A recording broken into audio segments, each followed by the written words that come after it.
Yo, what's up, man? Welcome to the stream. How are you? I'm a bit tired. I'm coming from work, obviously. So we're not gonna do too much.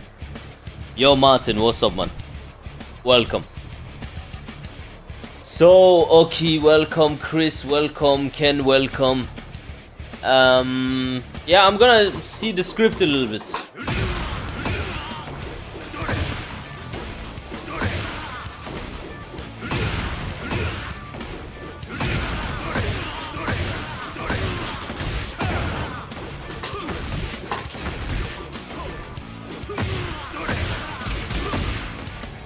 6 months minimum. It is perma-ban, but perma-ban is different now. When you have perma, after 6 months you can apply to get reinstated.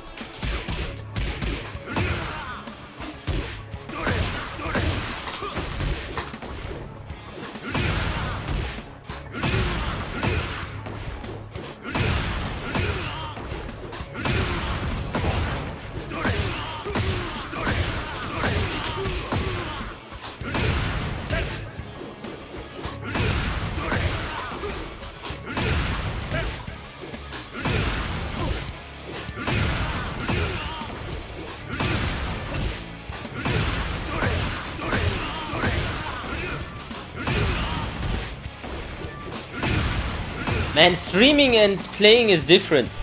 Like, when I don't stream and I play, I do like my perfect electrics, the timing is different. When I turn on the stream, it gets delayed.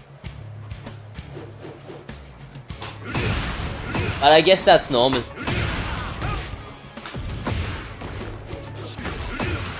Yo, long time no see. Just say you migrated again. Yo, Fugias, what's up, man?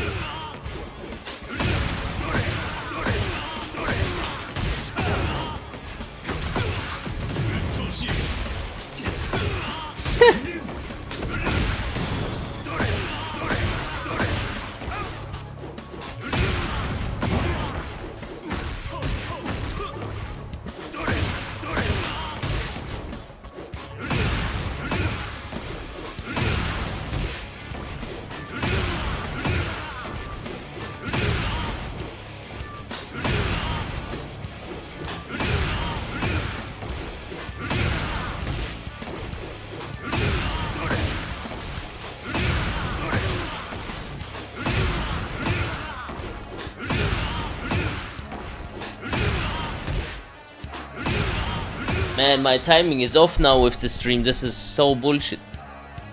I should always warm up on stream. My timing is so different now. Never play off stream when you play on stream. Very weird. Yo, what's up, Oblivion? Stream delay is 2 seconds now. Yeah, that's good. Heavy. I came back to season 2, not gonna lie, it's not that bad.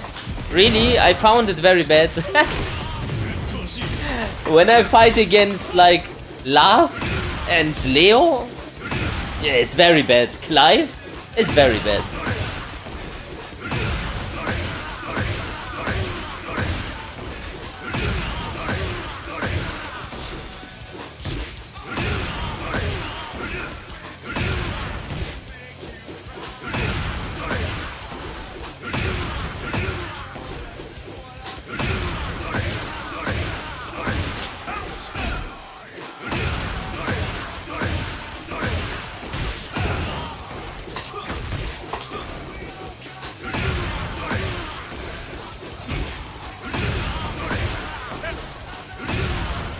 Yo, Abud. Yo, like.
Hä?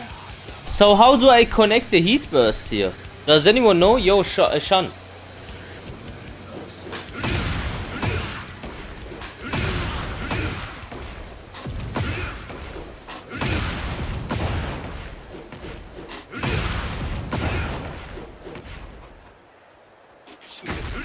Dash deep. Is it not gonna drop?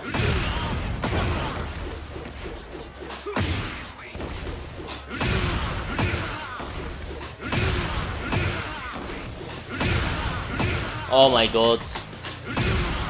I'm getting tired.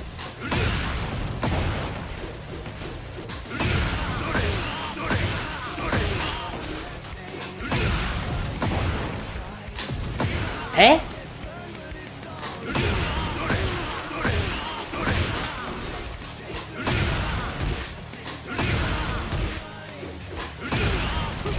Ananisikim.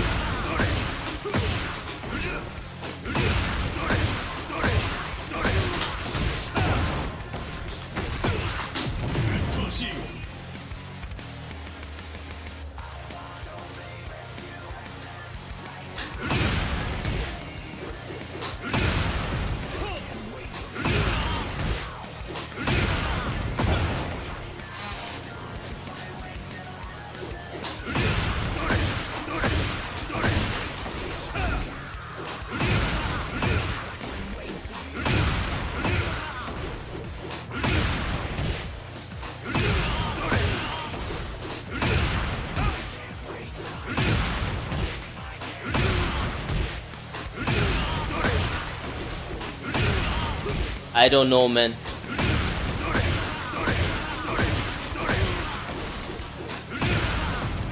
Bad execution day. But it wasn't like that off stream. I was shitting the perfect electrics out. That's why I play on P1, because I was doing it off stream all the time. Shit.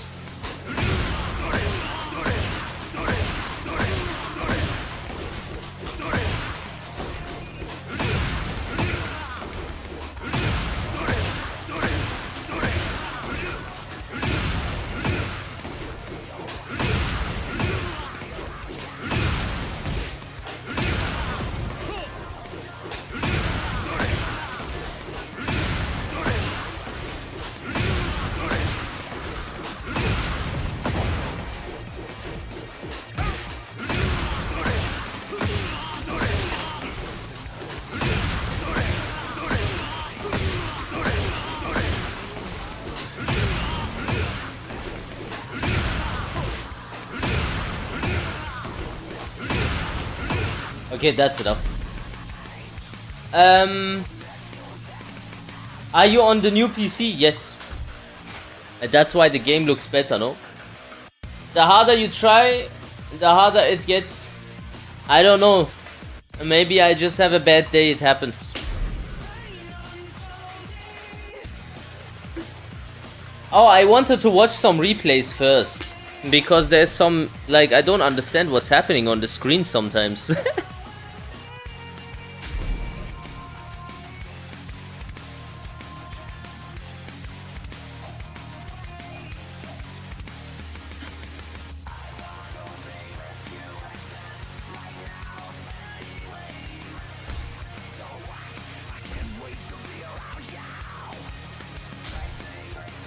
Okay, let's see the new Dragunov. I really don't know what's going on.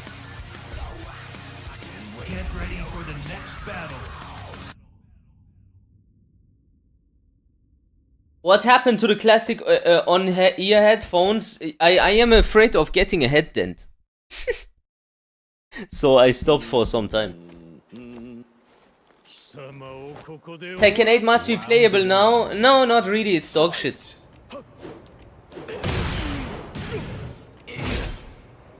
Okay, alright, take my frames. 1-1, I said. What the fuck is that?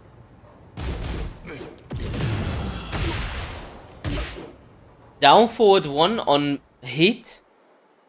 Into what the fuck is this? Excuse me?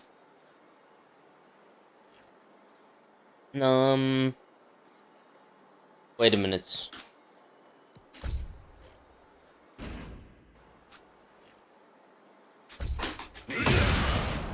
Ah. Okay.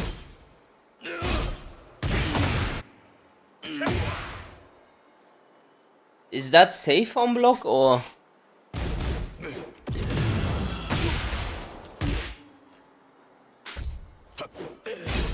-9? What's the drawback to using that? Okay.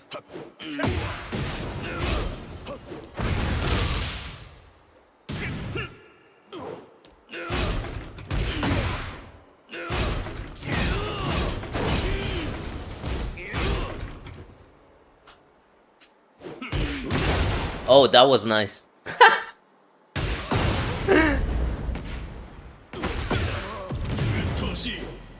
Heavy combo. Hell swiping. I fucked up. Now what? Oh yeah? Oh, you fucked it! Ah! Round 2. Fight.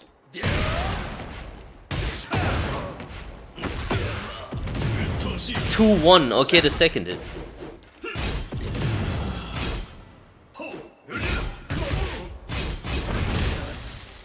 That was not bad.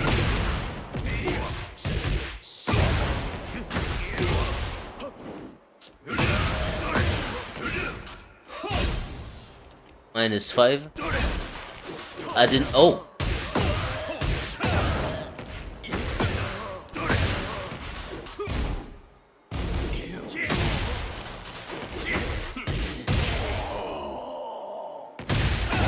Round 3. Fight. Hello. Oh, that is a big nerf.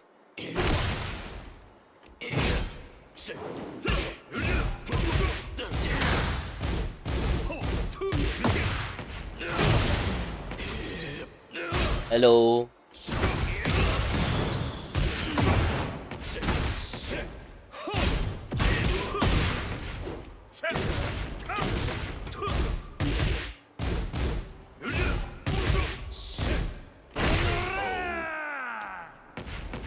Round 4. Fight.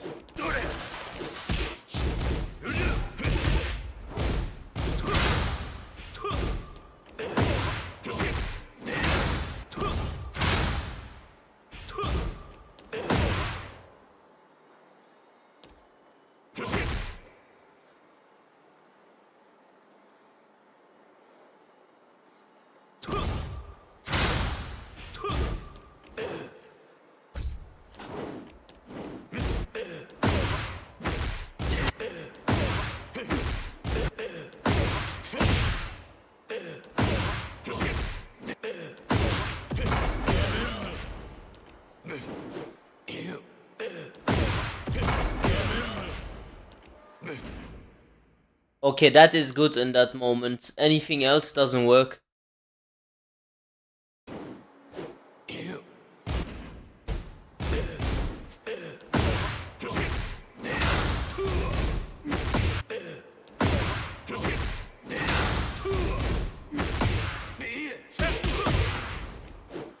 Yeah, Amar, I could do that.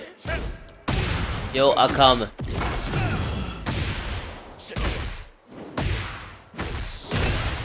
I don't think it's a big step, it's actually small. You can't argue it's big because they did only nerf heat burst and they nerfed mostly damage. But that doesn't mean that the game is fun, it just means the game is longer. You know? You are subjected to more situations.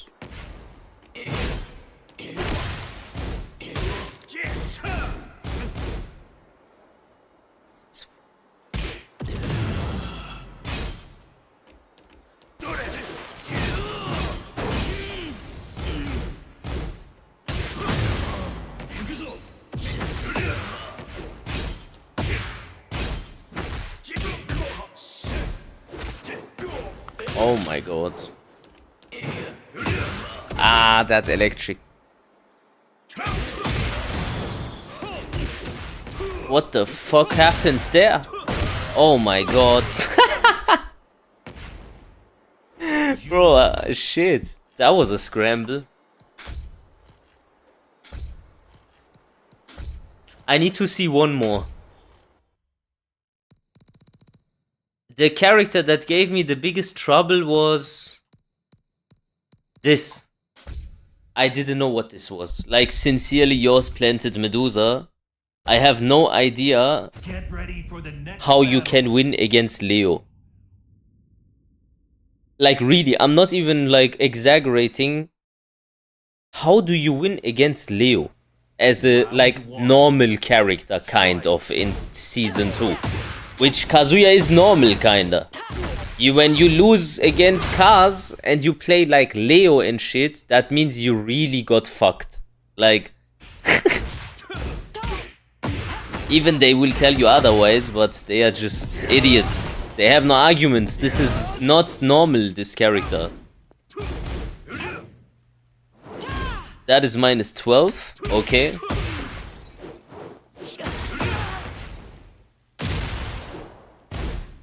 Ah, that was bad. Okay.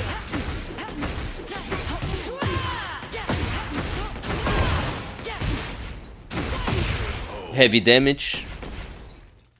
Heavy damage. Heavy damage. Ah, okay. Alright.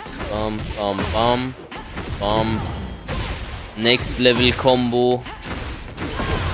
Keeps the screw, obviously. Million damage. What the fuck's that? So here is neutral. And then he does a power crush. I interrupt him with this minor. Now what? Plus 5. You don't step. Mid. Is that safe? I can't remember.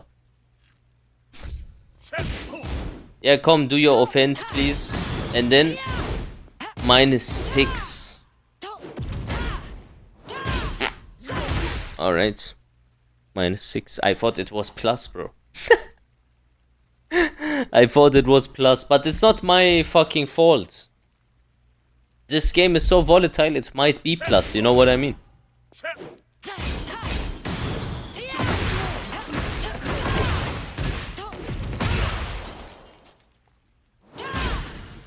Plus 6.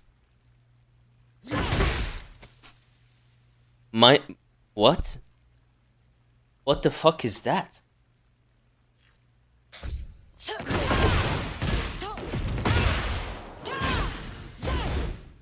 Oh, you can launch. Okay.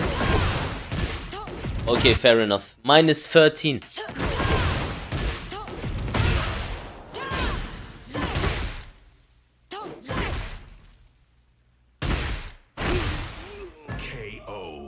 Oh, that move puts... Why does he have that?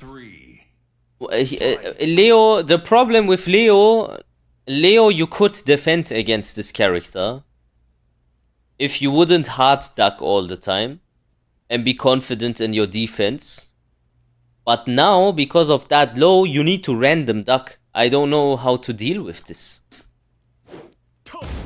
It's not like it's reactable.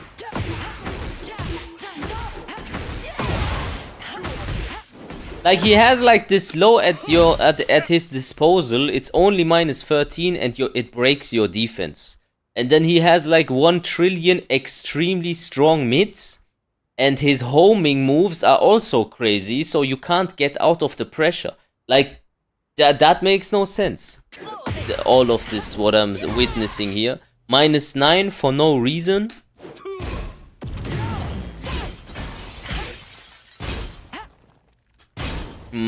Oh my god.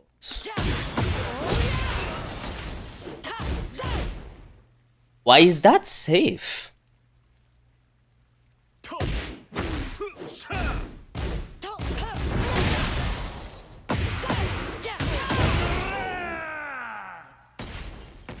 You win. Do you never down for 2 after sidestep 1+2?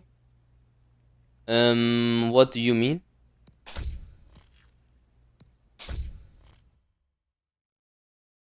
Down for 2 after sidestep 1+2. You know, the +5. It depends. Never is never good to say. I do it when I have to.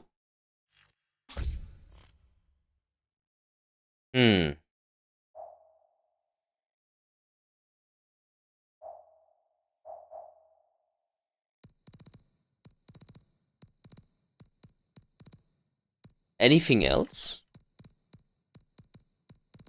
that I have to lab? Maybe Hwoarang? Can we watch one more Hwoarang? I swear I'm getting fucked by every Hwoarang player now also. I don't know how they do it, but I can't win against Hwoarang players anymore. Do you have the same issue? Yeah, I don't like sidestep 1+2 down forward. Do you know why? Because you have to commit. It's dangerous.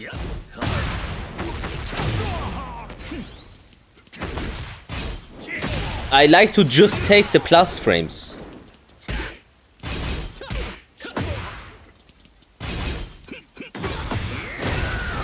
Hä? Since when can he do that? Is that new?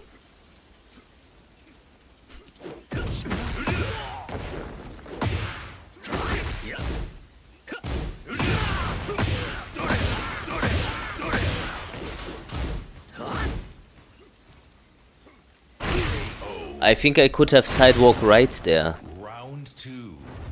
Fight. Round 1. Let's watch real quick.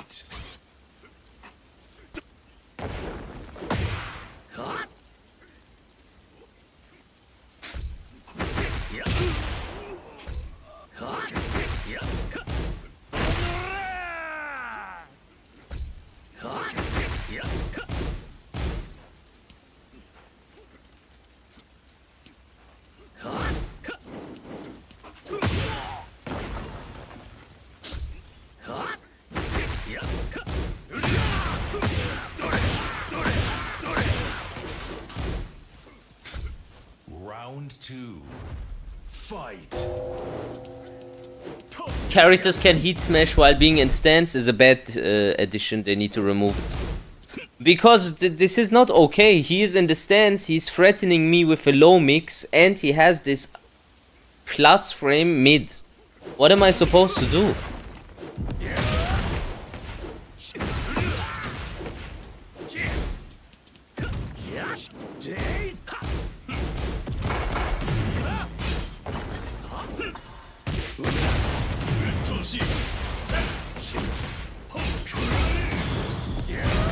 That was a premature ejaculation with that heat.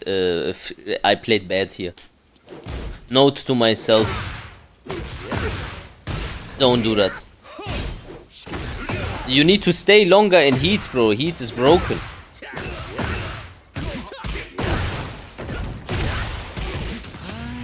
How minus is up forward 1 on for this guy, man. I swear he plays like a faggot. Round 3. Fight.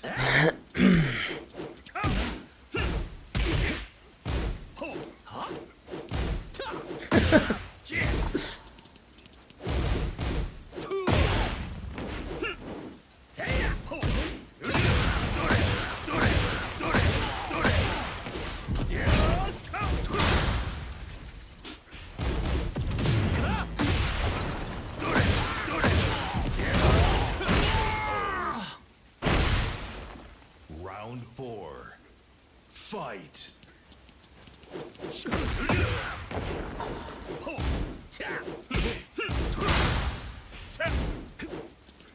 I'm backdashing too much. Oh my god. How was your day? It was good. How was yours?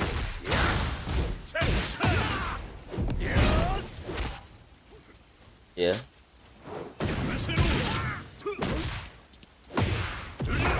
Oh. No way I get hit. Oh my god.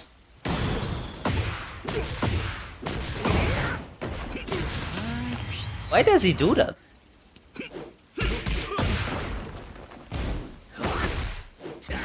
Oh my god. Oh my god. Oh my god. Oh my god. Oh my god. Fight.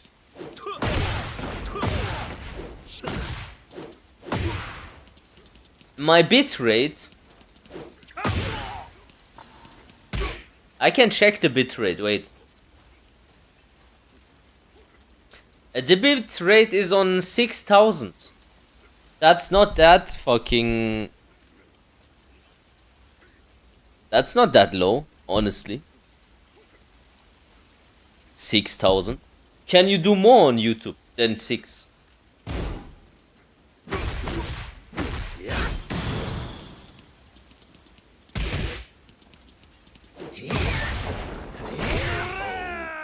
How much can you do? You win. Okay, I didn't really learn anything. Fuck knows. Let's just play and get rugged and then get annoyed and then call it a day. Pay that YouTube Premium, Goyim. So I only get good bitrate if I have YouTube Premium as the streamer as well. That's some interesting fucking salesman tactics. Put it 8,000 or 10,000. Yeah, but I have to restart the stream in order to put it on 8,000. Do you want me to restart it? Let's just do it for next time, fuck it. Kazuyami Shishin Kazama. I don't deserve the white outfit yet, I'm not playing so good. I forgot too much. Next battle. My cars is bare dry now.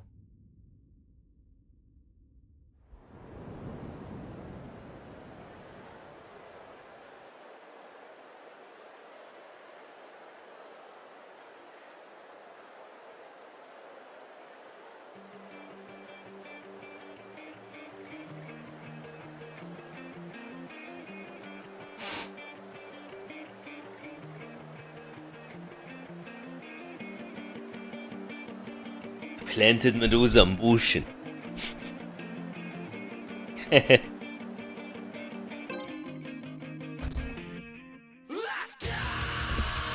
Heavy. Sick. Well played. Amazing.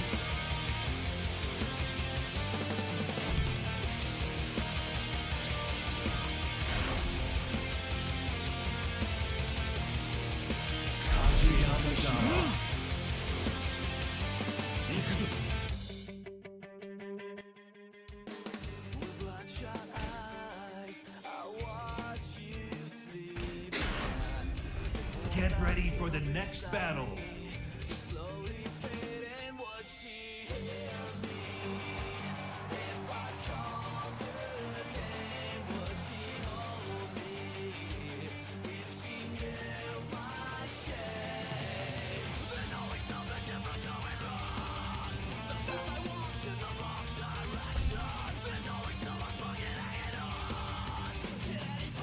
Alright, let's get ragged. Get ready for the next battle.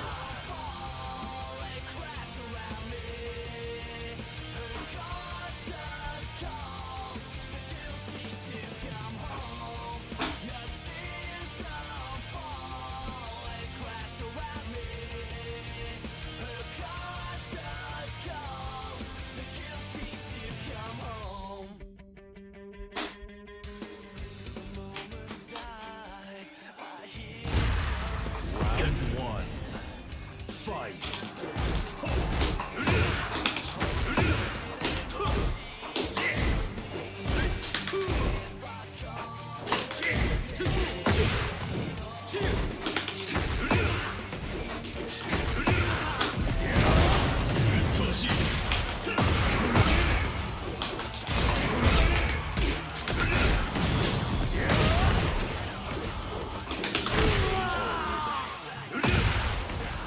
Round two.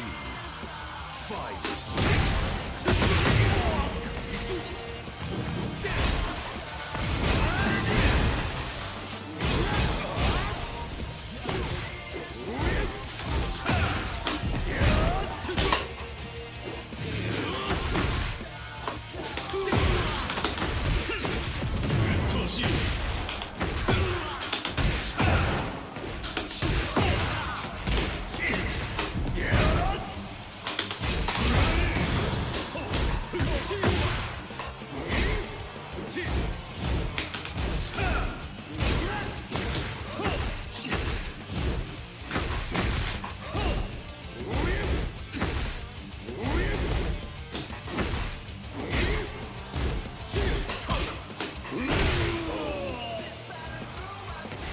Round three. Fight.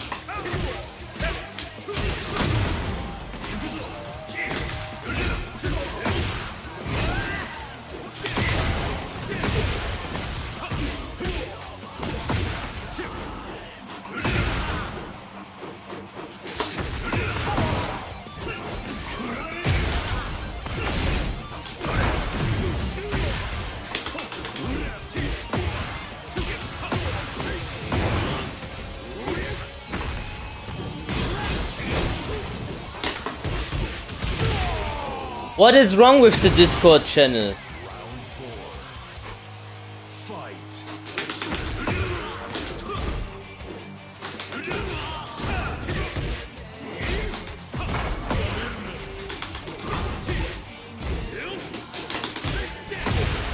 You're distracting me. Can you say what's going on?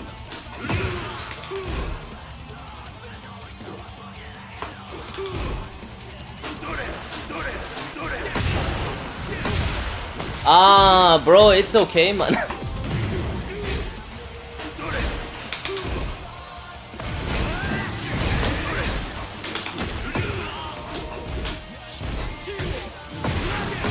That was distracting, bro.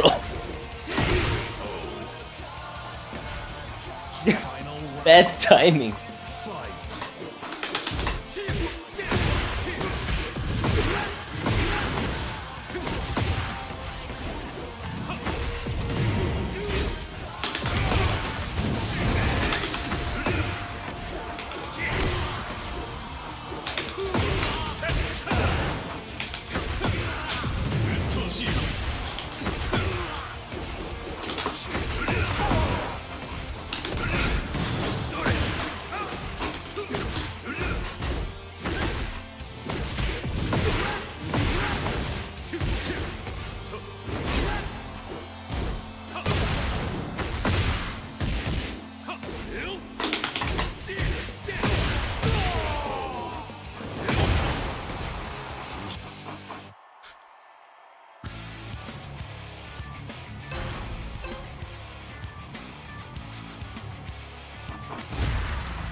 It's okay.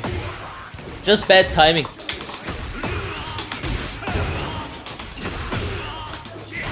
I got scared. I thought, like, what happens that it's so important, you know?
Oh, I fucked up.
Get ready for the next battle.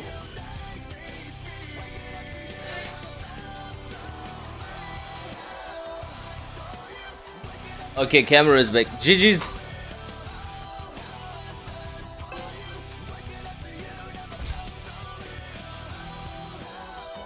Get ready for the next battle. Do you ever use crouch heat engager? I don't have one. Round one. Fight.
Yeah, I've seen it.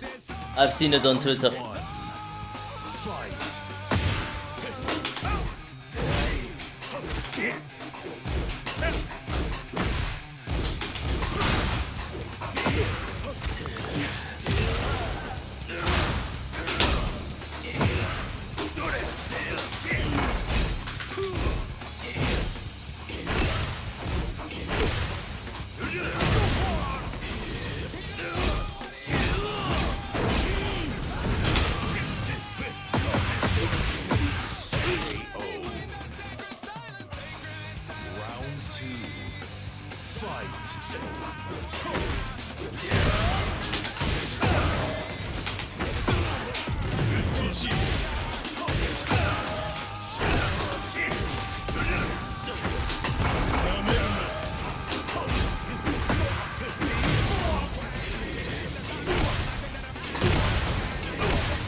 Round 3. Fight.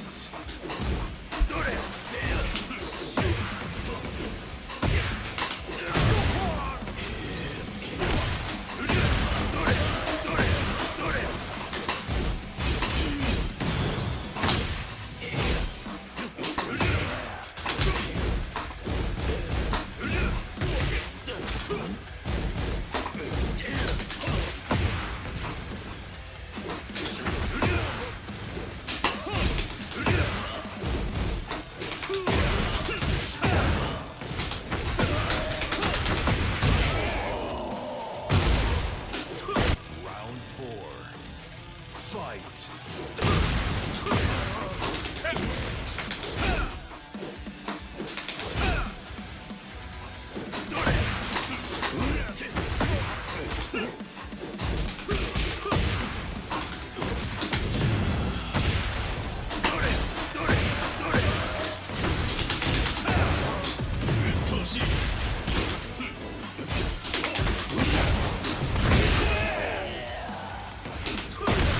Final round.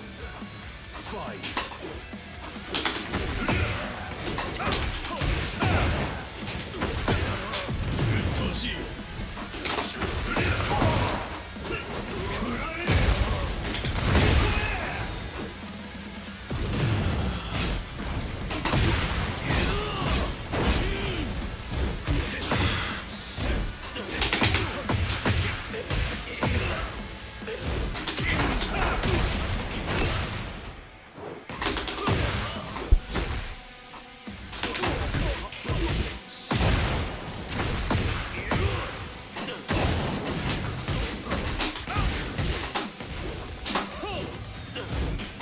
Ah, I fucked up.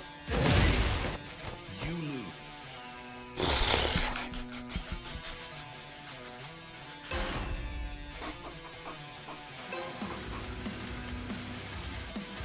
I don't like it, no. You shouldn't install. Round 1. Fight.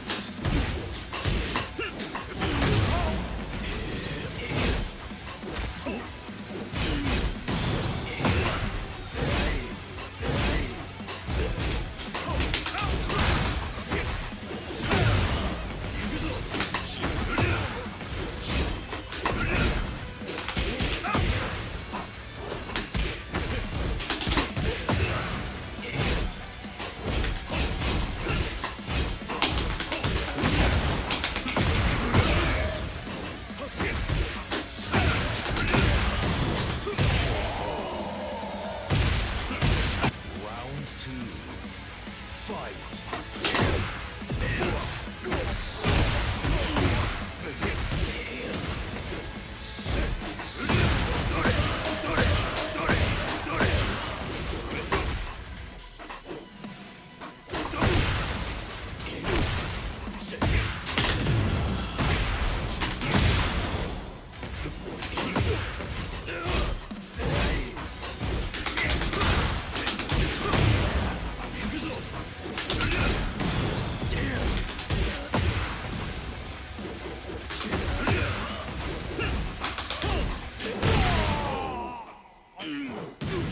Round 3. Fight.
Oh.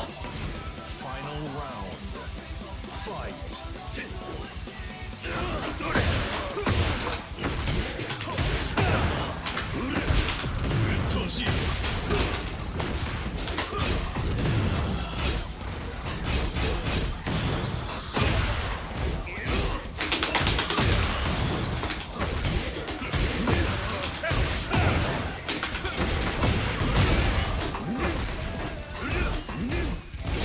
Ah.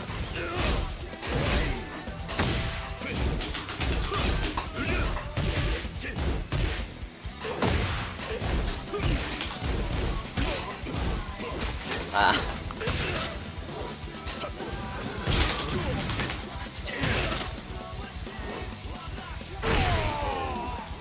I fucked up.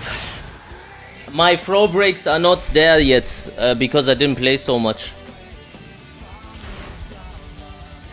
Get ready for the next battle. Next time. Are they going into the right direction? No. They reduce the damage, but everyone is broken. It's not worth playing. I just play it because I don't know what else to do. I'm bored. But yeah, it's not worth it. You shouldn't play.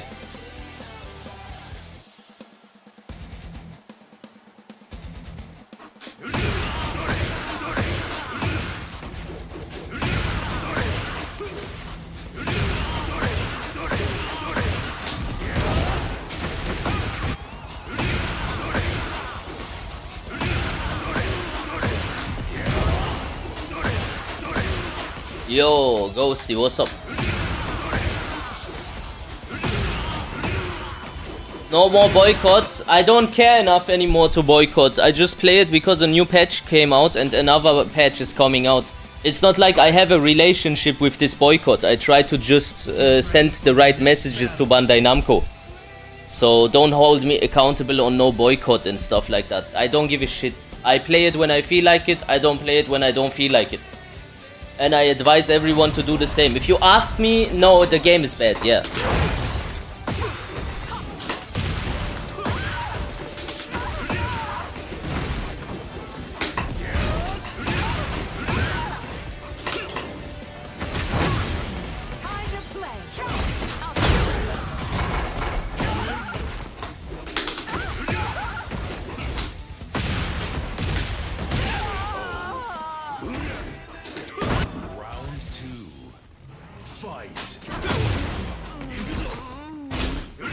Was just a question. Oh, did I sound aggressive? It's because I am fighting Anna, not because of you. I have high blood pressure because I saw the bitch. What you said was no problem.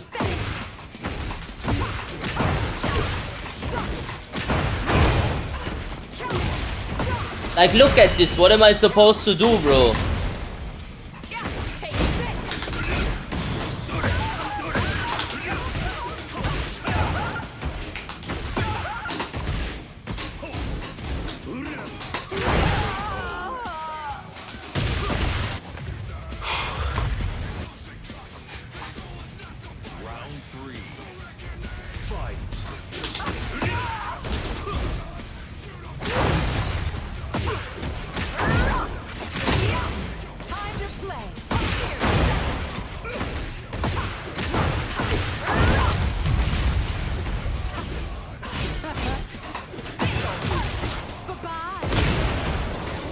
What a shit game.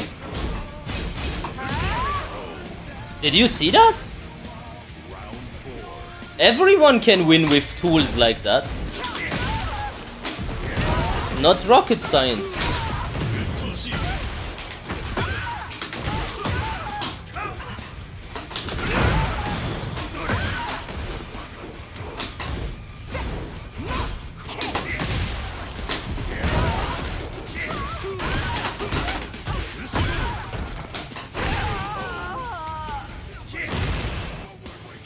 I'm stressed. I'm angry and stressed. Like, it's not horrible.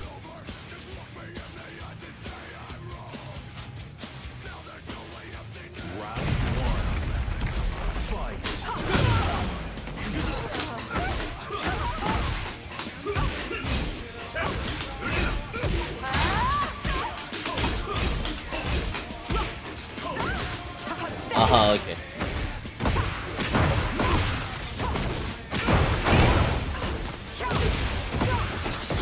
LMAO.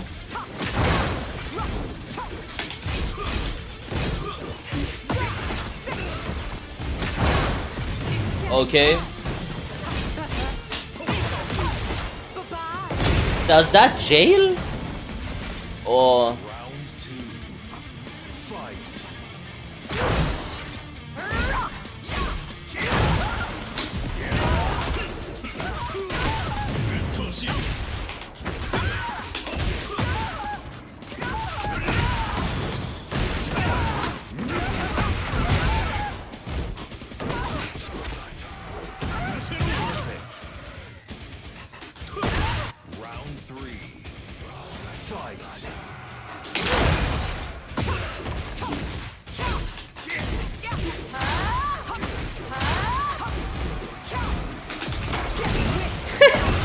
I mean, everyone can win like this. I don't know what to tell you, man.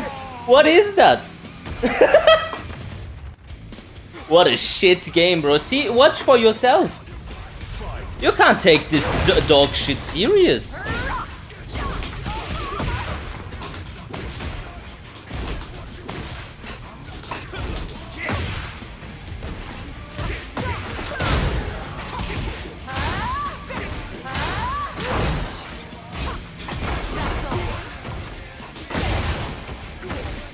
I guess I lost, you know, like,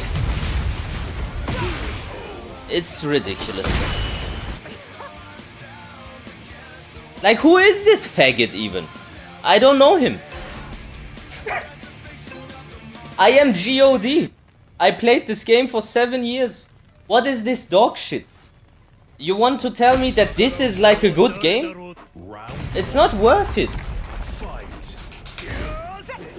Who is that even, you know? It's not like he is some great player. He can't break a single fucking generic.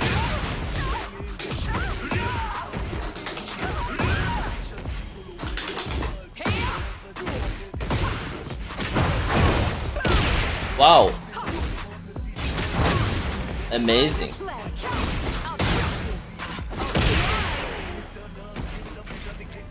Round 2. Fight. I don't want to play anymore, honestly.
This is the shittest Tekken of all time. It might be worse than Tekken Revolution.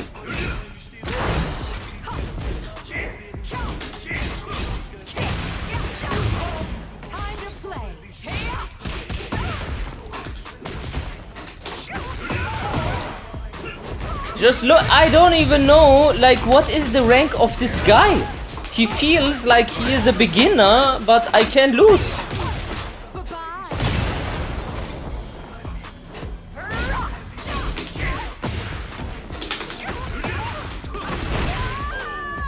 I swear I'm losing against like a brawler or like green rank or maybe Fujin, Mighty Ruler, I don't know.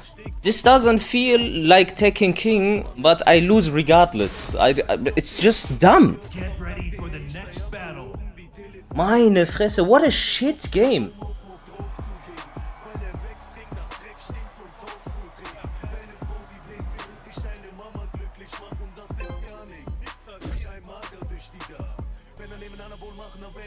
I should call it, honestly. For the next battle. I'm already done with this again. Fuck. Unplayable game, really unplayable. Every faggot is a threat here. Every faggot is strong. Legit, every fucking faggot is strong now. How is that possible?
Oh.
Nice.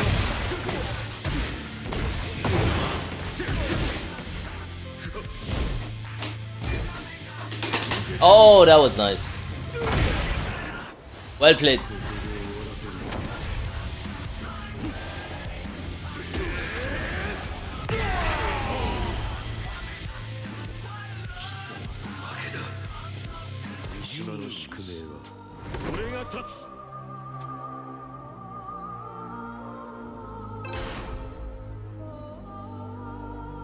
That was normal. Relatively.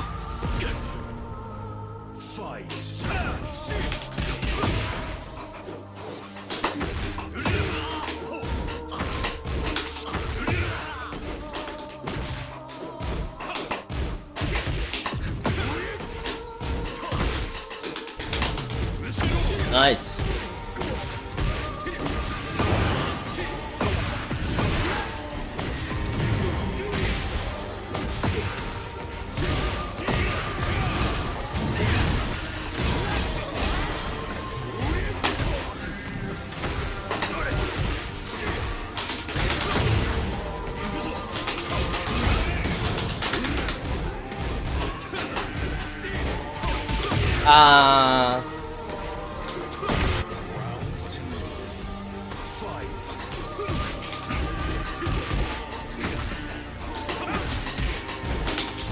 Nice.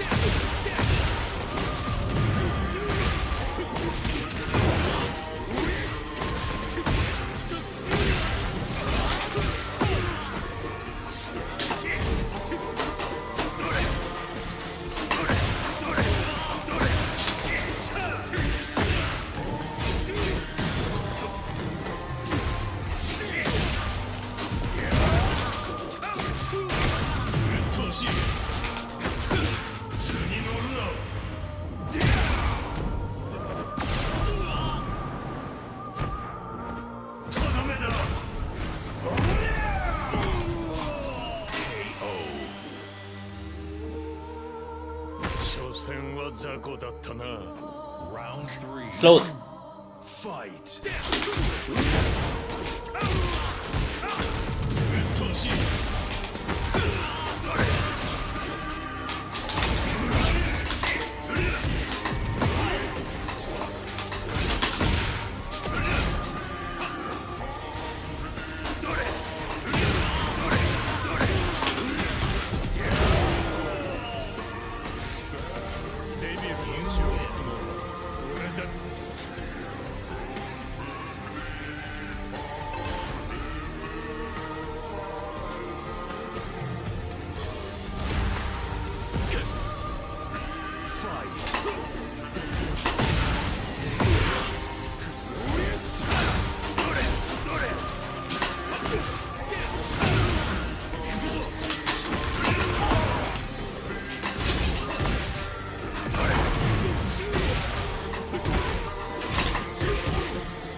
Fight.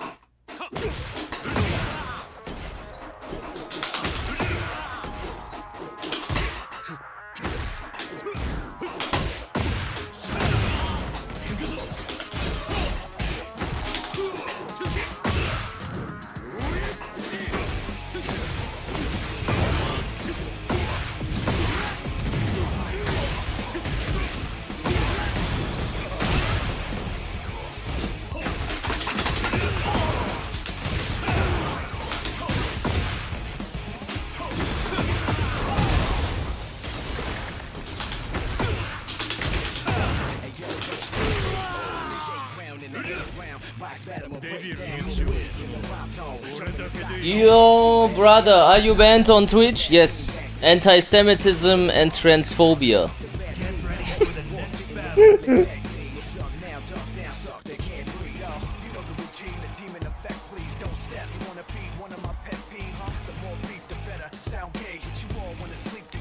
The usual stuff. The usual stuff.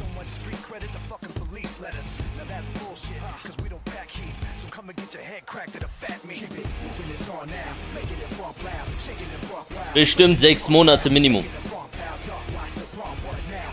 What's anti-Semitism? Like when you say Jews own the world and shit. And that they do genocide and stuff. You get banned. Get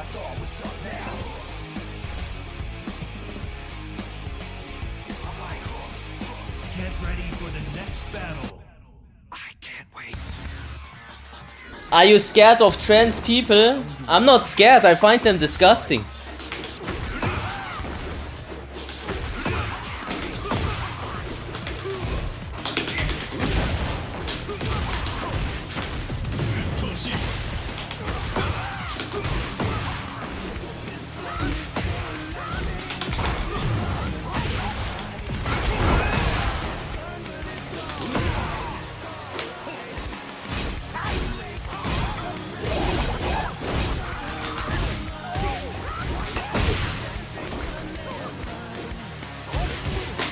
Oh!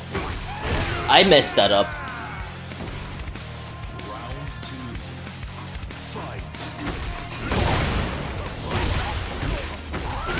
I am from Germany.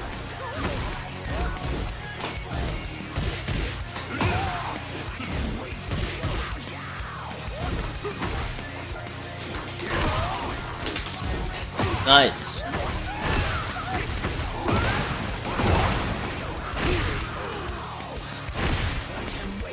Faggot?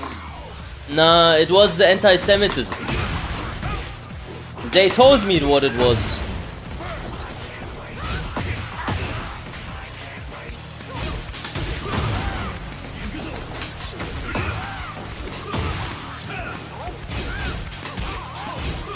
Nice.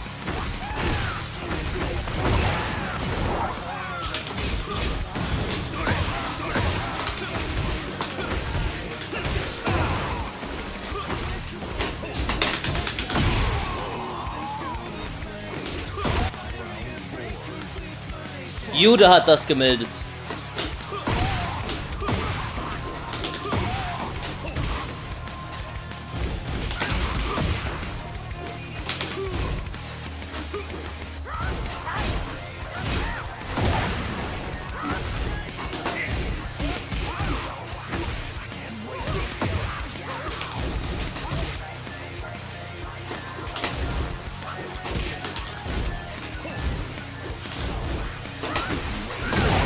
I do that mistake too much.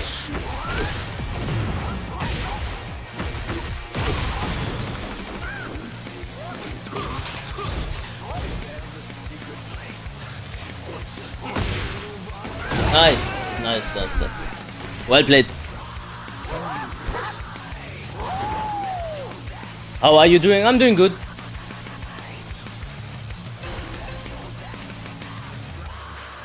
Refer to them to bro, can you tell us anti-law strats? Sidestep right is good, but I need to figure out myself for now. Let's see. Fight.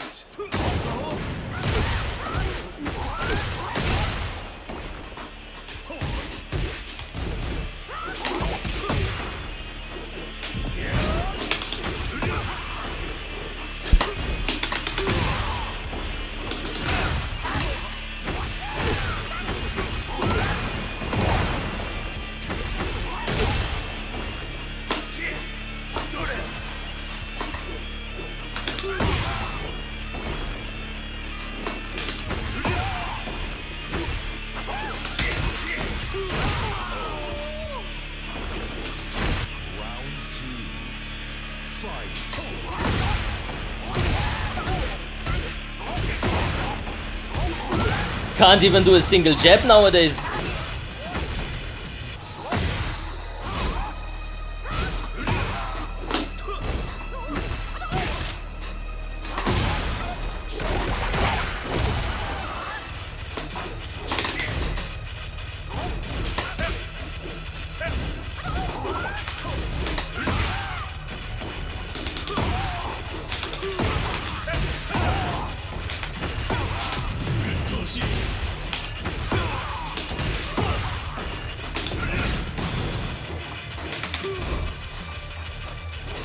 Ah, fucked up. Round 3. Fight.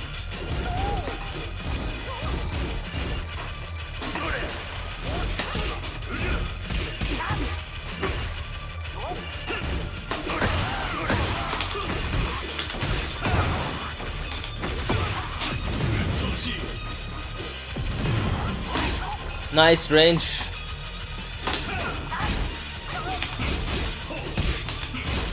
Ah, yeah. Right.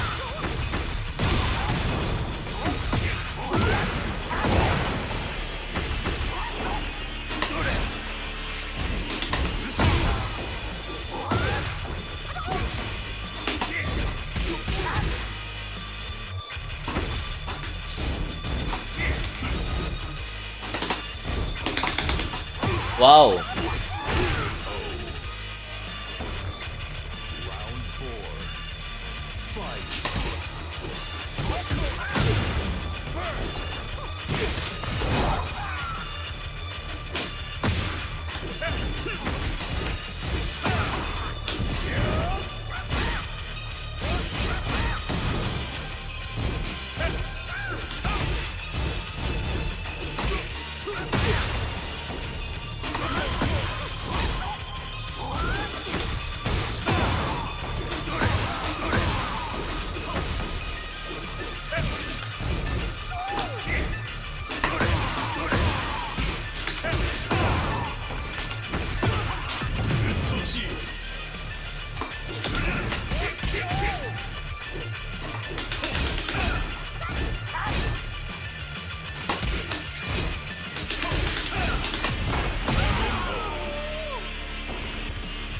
Final round. Fight.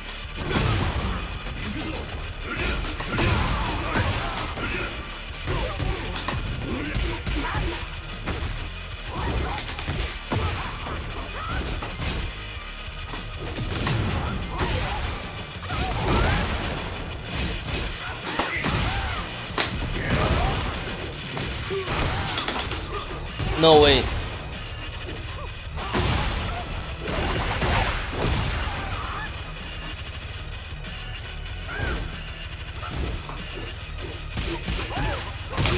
I always fuck up the new combos. Oh my god. I just should stick to my old combos. I don't understand this heat fucking burst after the tornado. That's annoying. I go to the toilet, I come back. I just stopped doing it, what shall I do? There's no point.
Tekken 8 might not be fire, but at least the music is.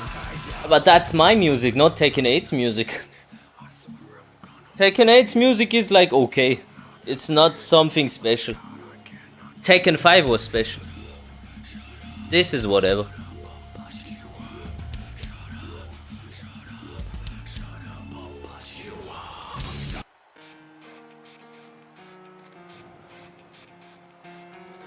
Nostalgia. Yeah, I only listen to old music. I don't like the new fucking world. I don't know how to explain it, but I wanna go back to 2010 and shit, 2006. This is like 2025. It's like you are in hell. Allow it.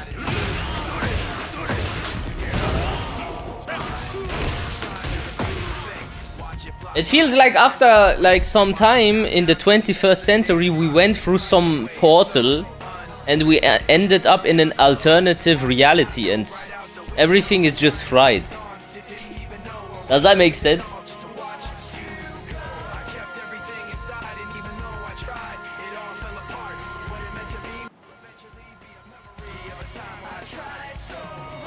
Post-COVID. Yeah, post-COVID, the world is just dystopia. I can't really... Not saying like it was not bad before or what, but it got too much worse. It's unbelievable how fucked the world is. Really. So satanic, man. I don't know like if the average person even understands what I mean with this. Probably not.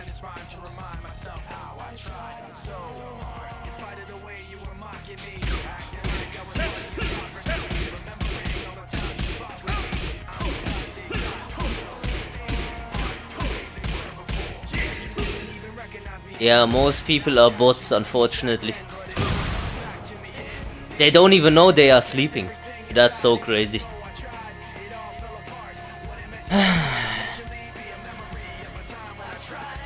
Steam got hacked today, 90 million datas on dark web. Yeah, but what is there? Like what kind of data on Steam? Get ready for the next battle.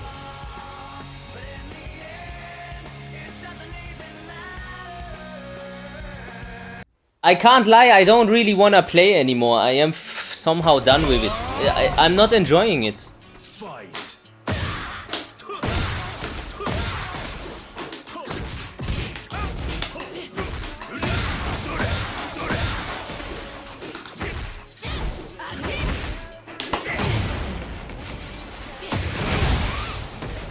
Okay.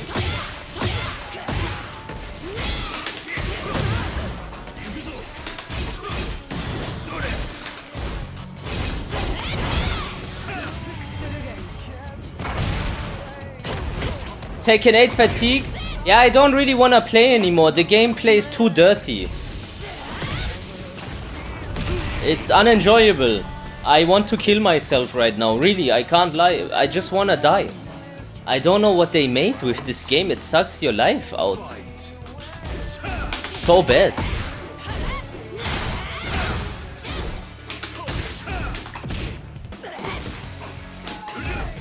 I can't really be asked anymore, I swear, I wanna call it. It's too bad. I can't really, I don't know how bad it is, you know? You can't even comprehend how disgusted I am by all of this. I can't take it serious. Round 3. Fight. Man, this is so bullshit, man.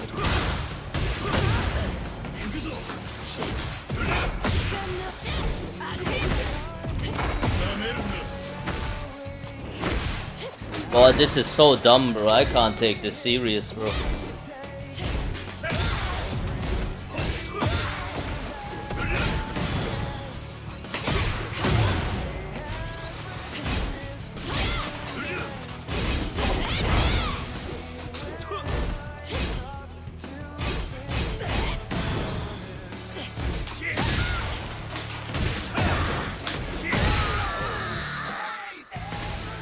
Yeah, I can't be us anymore.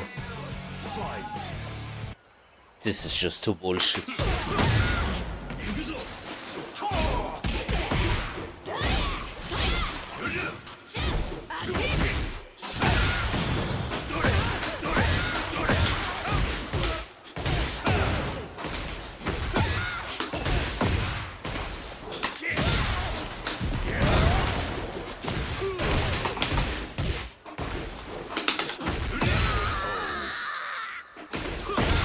Let's play something else. Fight.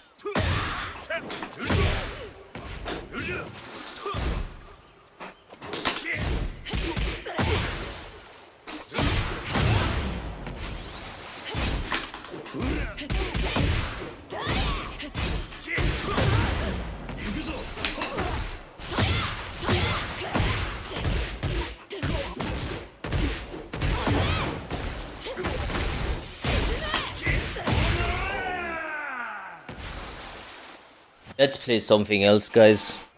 I just don't enjoy it. I can't do it today. Maybe next day.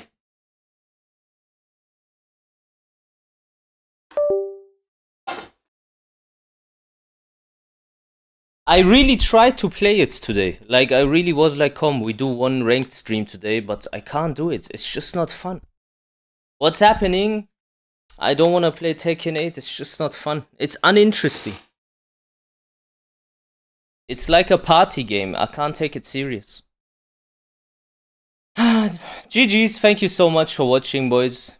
That's it for the Tekken stream. I'm over. So what can we do? We can play Cyberpunk, we can play Kazan, we can play The Last of Us. Or, I don't know.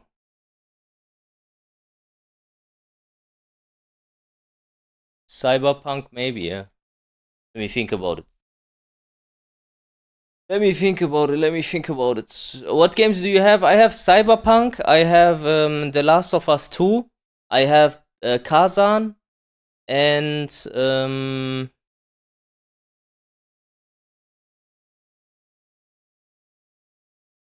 yeah, that's it. Cyberpunk, Kazan, Last of Us 2. I'm 30, yeah.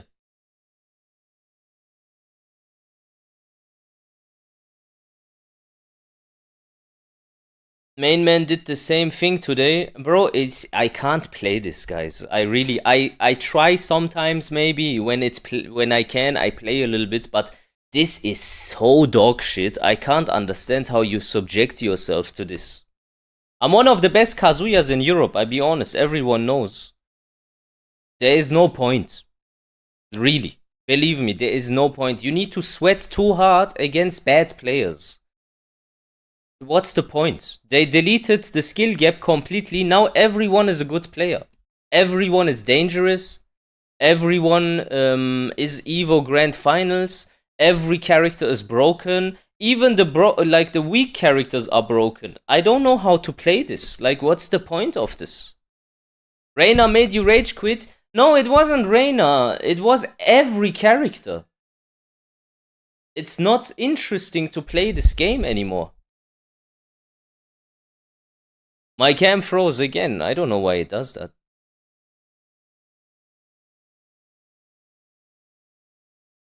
Anna was the breaking point. Bro, I played against one fucking faggot Anna player, bro. And I can only tell you one thing.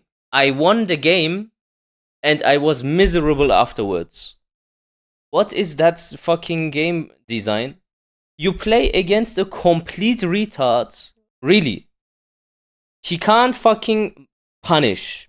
He can't backdash. He can't really move. But he can do like one bread and butter string. And one bread and butter combo. From every place in the stage he gets the wall. And then I'm playing against this guy and I'm like, bro, when you don't focus, you lose. But why? He is one thick fucking cunt. He is a green rank. It's just not acceptable. It's not acceptable. Really, it isn't.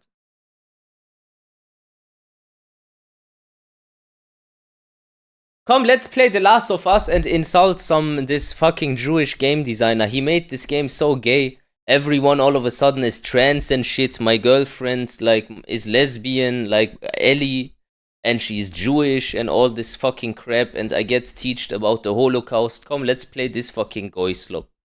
That's gonna be funny.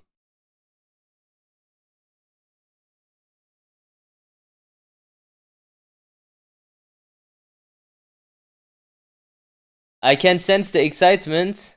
And she is pregnant. And she is pregnant. So I have a lesbian, like Jewish girlfriend that is still pregnant currently and told me about it. And she brought me to a synagogue and told me about the Jewish expulsion and the Holocaust. Like, what is this fucking shitty fucking game you made, Neil Kackman, bro? He's Israeli. Obviously, he puts all the fucking trans agendas into the game. They all do that.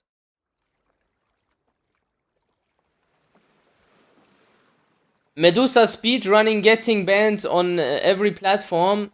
Yeah, bro, but you have to understand, I don't give a shit. Like, if I can't stream and tell you the truth, then I don't want to. I'd rather get banned. Who cares? Minor.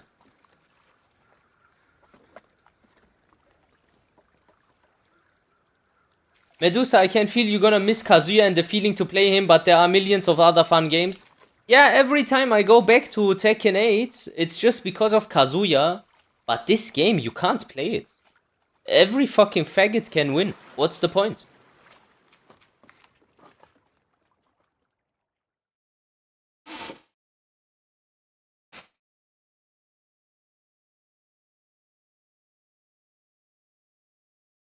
And you know, they make specific characters where they know the faggots play these characters. They make them easier and broken. I kid you not. Like, they make, for example, obviously Anna, they are all trans somehow, the Anna players. Or gay. And Ling. All either gay, or trans, or something. And the character itself, when you look at the combos and everything, is so unreasonable that even a child can win with this character, like Fisher-Price. You know what I mean? Your controller can be from Fisher-Price, the baby fucking toys, and you can win. Leo players are normally not faggots. Leo players are normal, but the character is so broken that some of them show their true colors, like saying, oh yeah, the character is now unplayable because one move got nerfed. Like, fuck you. You have no idea how carried you are. Last players the same. Last players and king players always demand nerfs for everyone else, but as soon as their character is a complete pile of broken dog shit, they become the, like, other people where they complained about. They say, yeah, they don't accept that their character is broken. Now your character is broken and you pretend as if it is not. Like, they are all so disingenuous.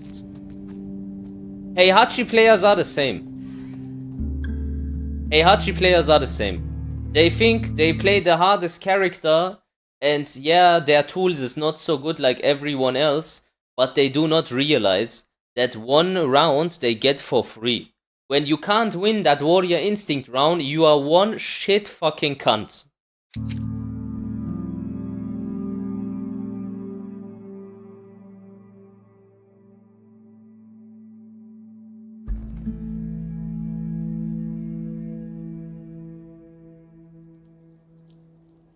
Imagine you gotta make a living with this garbage game. Bro, imagine. Oh my god. Wait out this prediction, like Sephi Black and shit. He will be bald in season 3. Season 4. Talking about TMM? No, not necessarily. TMM has it good. He doesn't need to perform. He just goes online and then makes viewer lobby and makes coaching and gets money. He doesn't need to play ranked. But I mean, like the other people, Joker, Sephi Black, Tetsu, all these motherfuckers that need to play like for real. It's it makes me laugh.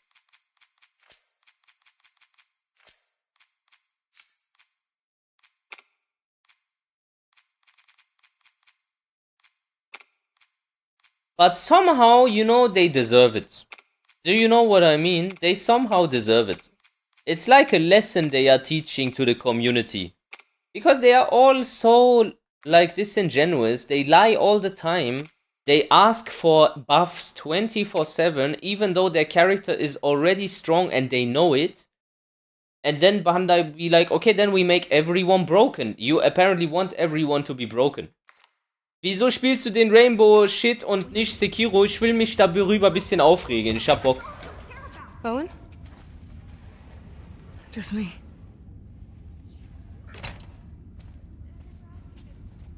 What are you still doing up? The main man was doing well with DBD. I don't know. I think DBD, he has like 500 viewers. What's worse, playing Tekken 8 seriously or having a micromanager who wants to demote you? Micromanager? Love doesn't want to leave Seattle. Do you mean people that snipe? 3080. Owen invited them to come to Snipers, I don't mind. Barbara. That doesn't matter. That is very Owen. I figured you'd have talked him out of going by now. Bro, I can't tell you how angry I am after playing Actually, I'm Tekken going today, with them. bro. What is this game, man? But not if you come. What? He may fall for your little act with these kids, but I don't. There's nothing to fall for. Isaac's top scar killer suddenly had a change of heart. Nothing to do with Owen. Right. I haven't always done the right thing. You're a piece of shit, Abby. You always have been.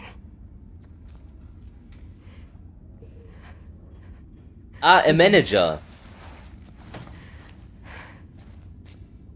You want to do right by these kids? Tekken is just not worth the headache right now.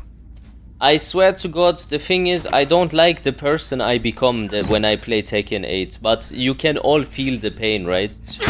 I am literally so close of breaking something in my room. You don't understand, I am trying to hide it well, but I'm so angry after playing Tekken 8 and losing to people that are just bad. It annoys me, I can't deal with it. Makes me so mad, bro. Nice shirt.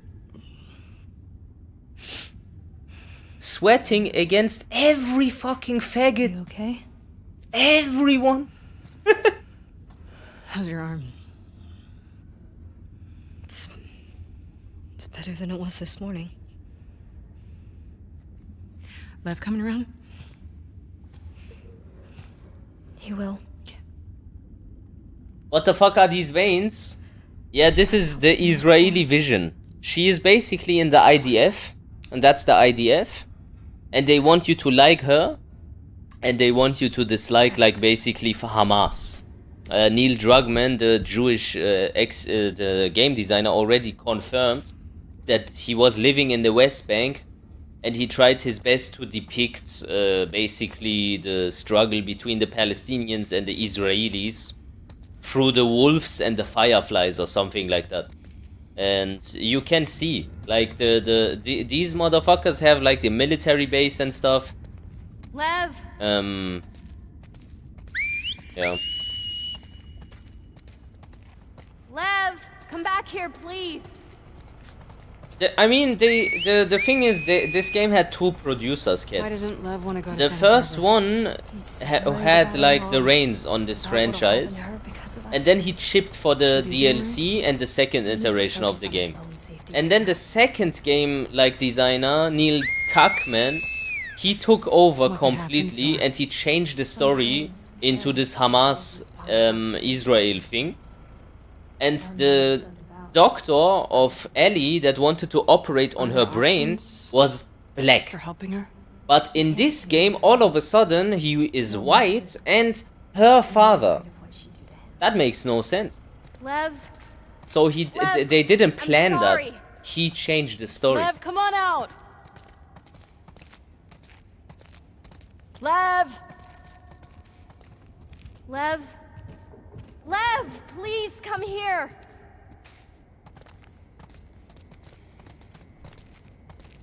Lev? Lev? Lev! You know, I wonder if he saw this. He loves sharks. Loves sharks but hates the ocean, huh? He really opened up to you. We bonded over our Shared fear of dying. You hear that? Lev! Are you in here?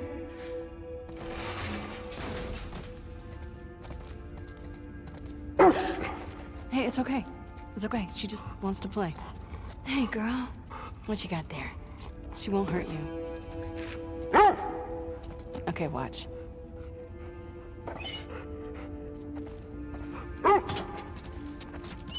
I'm a dickhead, I'm sorry. Go get it, girl. Oh shit. Why did this shit not work? I wanted to fuck his brain. Allow it again, Yeah, come. I think she wants you to throw it again. Yeah, we do it again. One more time. One more time, come. Last try. Can I hit this joint? Bro. Oh, this is one trick shot, this. I swear.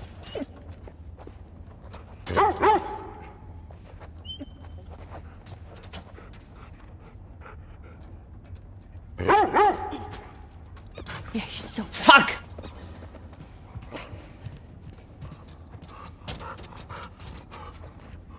You wanna try? Yes, no, That fuck doesn't off. seem like a good I idea. do it. Get the fuck away. She's not going to bite, right? Nope. I promise.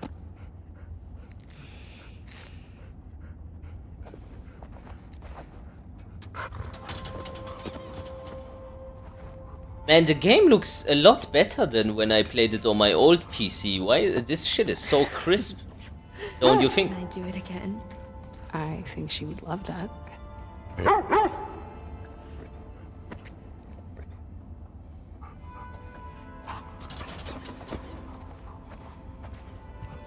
You know what the IDF has done? They paid Instagram influencers, like with big tits and shit and with big asses, put them into IDF costumes and made them do like stories for TikTok and Instagram because they thought, yeah, the fucking stupid ass goyim, when they see some tits and ass they forget everything.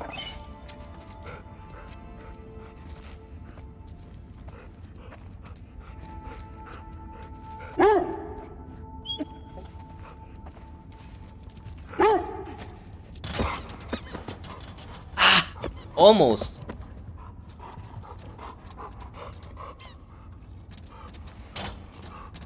We should keep looking for him. You can't burn the Star of David in this game. Yes, you can't. Of course you can't.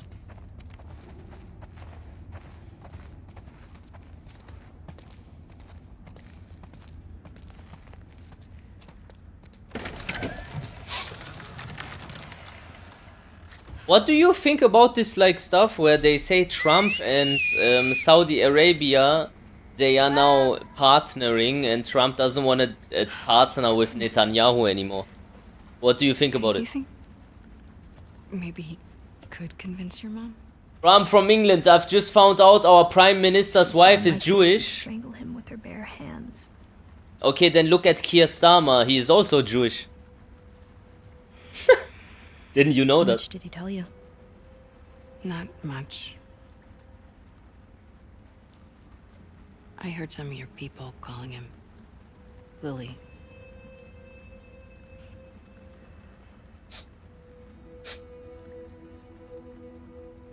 For a long time, I didn't understand why he was questioning Yeah, now you know. laws. Trump is also Jewish. Bro, you can ask me. I studied everyone, bro. I wanted to find out really how many of them are like presidents and stuff, and once you find out, you can't Then he had to unsee keep it. it to himself. It's not normal. I was hoping. And when they are not Jewish, then he their seemed wife is fine Jewish. For a while. And then the children, now check this Then out. he shaved his head. The children of the One of them. presidents of the United States also always marry Jewish people from Israel. Always. Always. First, I screamed at What him. about Indian government? The Indian government is basically with the controlled by Netanyahu and the Zionists. So stupid. they sold out. But that shit started early, you know, with Winston Churchill. Because Winston Churchill was owned by the Rothschild family because he had like gambling problems and he owed them money. And then he attacked Germany on their requests like 3-4 times. And he also got advised to do some sort of genocide in India and destroy that region into little like Why do you think he did it now? Shaved his head. like a little war zone, you know? Last week he got assigned Hindus his versus role in the Sikhs community. versus like Muslims to and be stuff, soldier and they are like me. exploiting it till They this day. decided he was to be a wife to one of the elders. How's the game so far? Pretty good looking, but pretty gay. The gameplay is fun, the fighting is fun. The story is ass. Where is Santa Barbara? It's in California. Where's California? Okay, so look, this is Medusa, Seattle, can you beat Abby in a and fight? This is Santa Barbara. A woman can't win against a man, Island? even if she takes testosterone. It's too small to see, but it would be. Do you think Pakistani people are same as Indian? No. So far. Yeah. Good.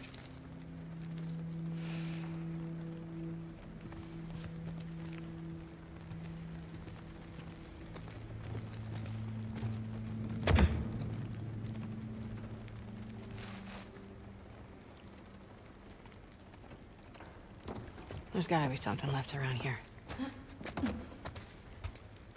Bro, you're not beating Chris Cyborg, come on. I don't know, man. I don't know. Maybe. You know, a fight in a cage and a fight on the street with your with no gloves on and stuff is different. Shirts. And I weigh way more than her. And I did MMA also. I don't think I would lose to her in a real fight, no. I'll be honest.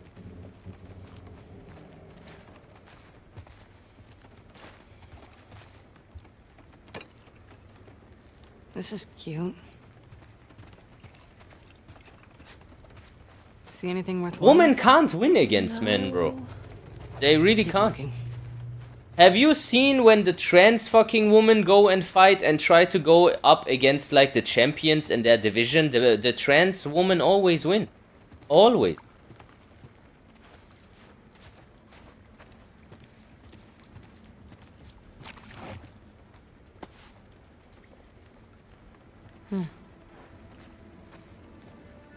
You know, it doesn't matter even if she takes testosterone, because when you are born a man, your blood was filled with testosterone your whole life. You have a complete bones. different bone structure. Your bones are heavier, they are more resilient. Your skin is harder. A woman can't win against a man. I know enough. Abby, will you stop stealing my stuff, please? I'm sorry, I didn't realize you owned everything in the aquarium. Yeah, well, my aquarium, my stuff. I'm just kidding. Take whatever you want. You can't. Have you seen Lev? Yeah. He was down that hallway. I don't think there was ever a sport where trans people didn't attend and beat the shit out of all the females there. Either if it was MMA, they fucked them. If it was running, they fucked them. If it was swimming, they fucked them. Anything that is revolving the body, they I just suck lose. with kids. Yeah. They really It's like normal. you. So, coming to Santa Barbara, right? Now let me give you a rough red pill. Now let me give you a rough red pill. You have heard about trans women in sports, right? Have you ever heard about trans men in sport? Have you ever heard of a man, like a woman, transitioning into a man and going into their field and trying to compete there? Probably not. Not so much, at least. Maybe like 1%. But bro, look up how many trans women, men that pretend to be female. It is at least 10 to 20 times more. At least. Why? Because a trans man can't get a competitive advantage, but a trans woman can. And there it is, that whole ideology is just nonsense. Why? You know why. We can figure this out. It's too late. No, it isn't. Look, I know it's a fucking mess. I know. But we can choose to be happy. Happy. We're allowed to be happy. But you can tell that the like this gay stuff is slowly on the decline, right? You can tell. People are fed up, they start to talk, they don't care if you call them homophobic or transphobic. I think society is gonna go into a cultural shift. Mom, You know, the kill culture Abby. is shifting, you can feel it. Is the boat ready? And that's why much the time? trans people are so afraid of like Trump and stuff. Because Few hours. when the culture shifted, We'll head him off.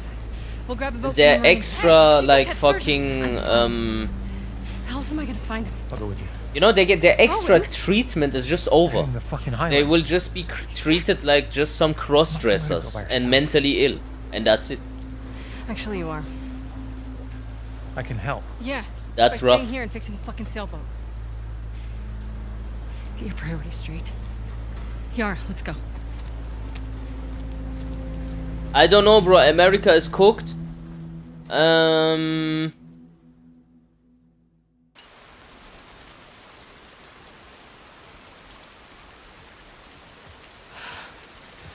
I think America is gonna go through the same shift.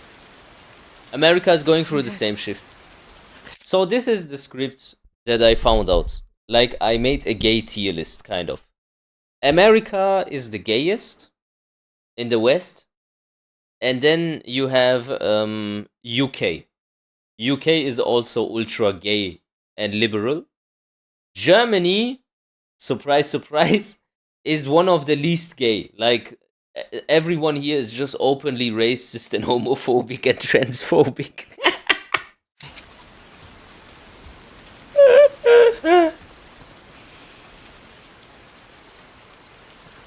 Do wolves use this place? We docked some of our boats there. Okay.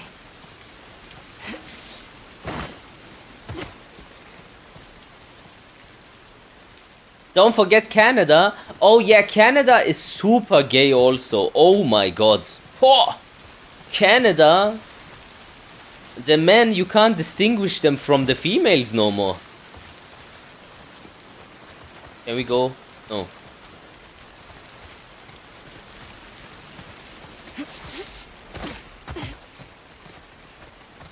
What makes Germany so homophobic? Just the people here don't give a shit about this LGBTQ shit. No one cares. In reality, like here, really, no one cares. Everyone hates it. Everyone hates it. But UK is different.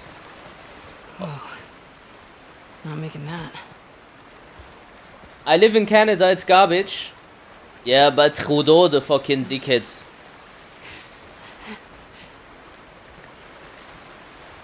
So, what now?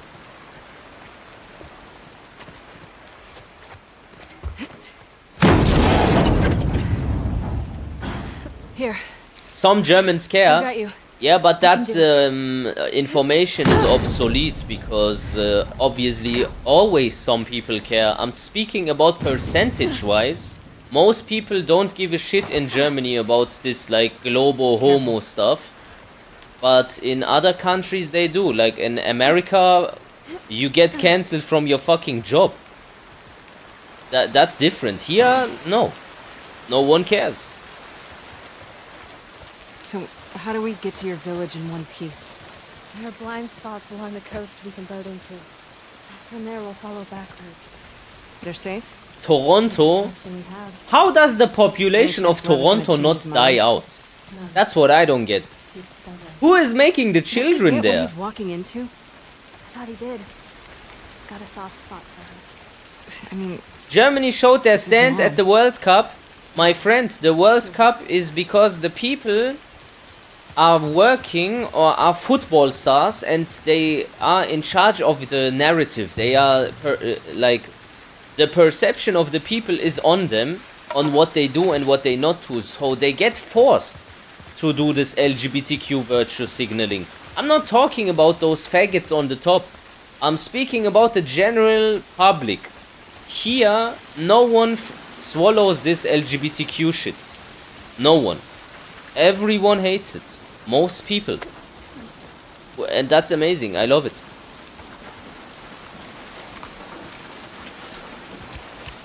They kicked out Özil, yeah, for not doing this LGBTQ virtue signaling. And he was like, fuck it, it's not worth it. I'm not no faggot fucking sympathizer, bro. Transgenders and whatnot. Go back to the psychic ward.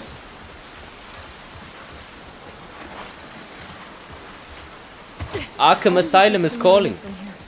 looks like we'll have to go around. Come to the left. There was a story about a school attendee claiming to be a cat and required a litter box in a classroom. What a beautiful nightmare. Let me guess, that was in America?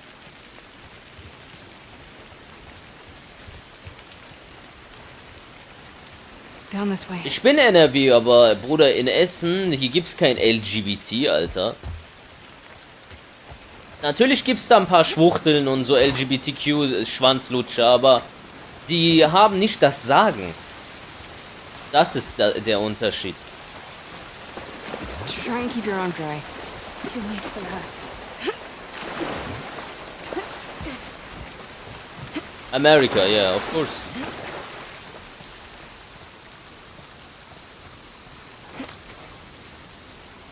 Uni Essen. Ja, aber Bruder, das sind ja wieder diese Institutionen, die von diesen scheiß Juden kontrolliert werden. Ich rede ja von den Menschen. Von den Menschen.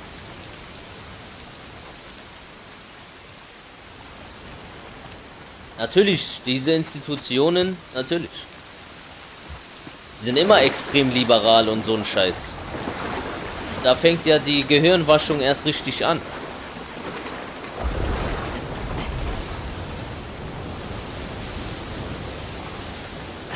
For example, this is also very interesting. They say, oh yeah, the higher your Over here.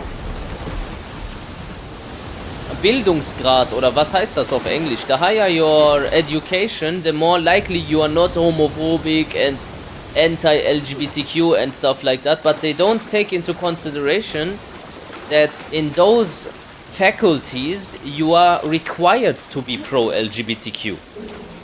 You are getting told that you have to do it. You're getting Stop. brainwashed there. I've got it. Of course they become more liberal. They have no other choice. And then they make this out as if, yeah, the higher your IQ, the more likely you are not like homophobic Go, and stuff. go. They just gaslight you.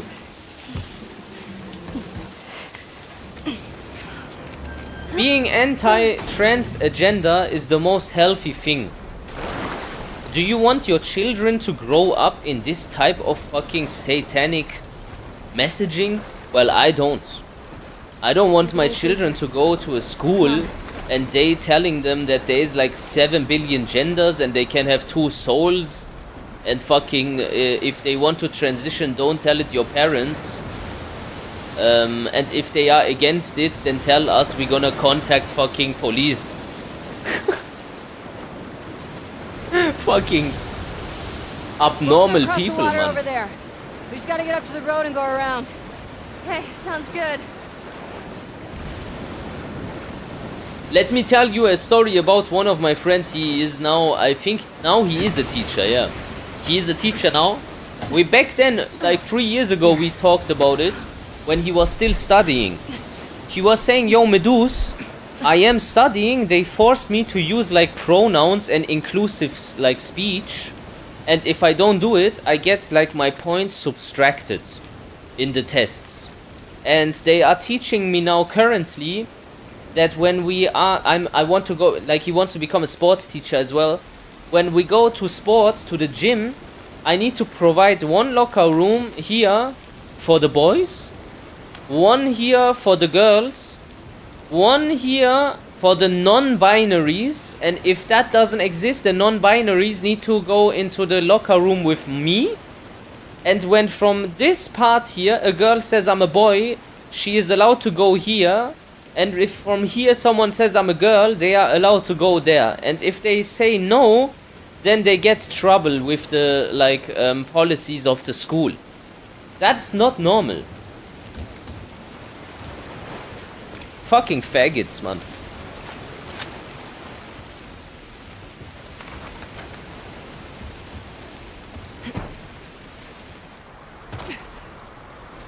I couldn't go into like the toilet if there would be like a trans faggot in the toilet at the same time. It would be weird. I would feel uncomfortable because these people, you have to understand, their life is sex. Their identity is their gender. Their identity is their sexuality. Like no normal fucking person talks about sex 24/7 or makes that their focal point of their existence. But these fucking weird fucking troons, they made it out in such a way that their whole existence is defined by who they have sex with. And then, because of their insecurities, when they pretend to be women, they over-bimbofy themselves because they know they get clocked. So they need to exaggerate what in their minds they think is a woman and do that by tenfold and say, see, I'm a girl. No, you're just a faggot.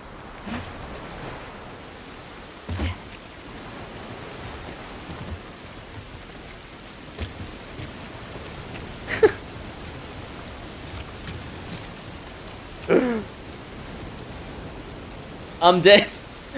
But have I lied? Have I lied? Medusa, how would you fix this problem? The problem gets fixed automatically when the censorship is gone. Why do you think... Why do you think they don't want you to say specific things? And when you say them, you get banned. It's not because... it's so bad that you say it, because if it was, then the people would just disagree with you. It's the fact that many do have the same opinion, and if you voice it, the people notice that no one likes LGBTQ. So they need to suppress your voice in order to create like a fake echo chamber where they think, yeah, everyone is on it, but not really. You just don't let the other side talk. And when the censorship is gone, then it gets normal, because then everyone realizes people are hurt mentality. So this social engineering vibe is not gonna work when you can just open your mouth and say what you really think.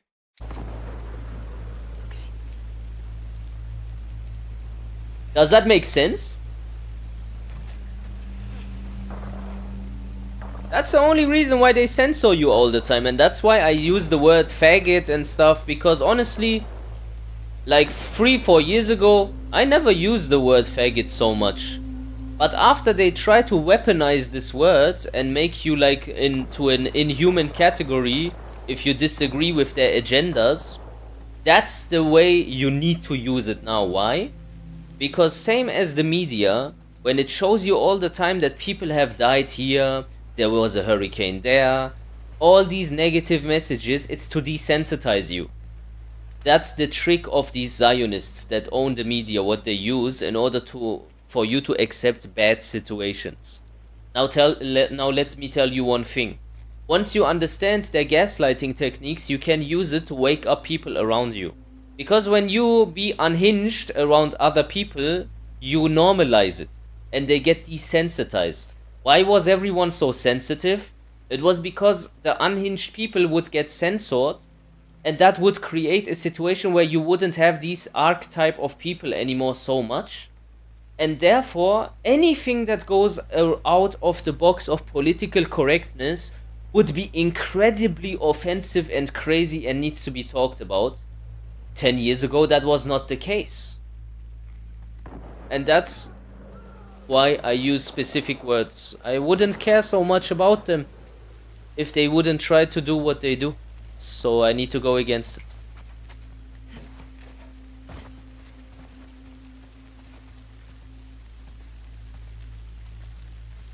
What a beautiful scenery.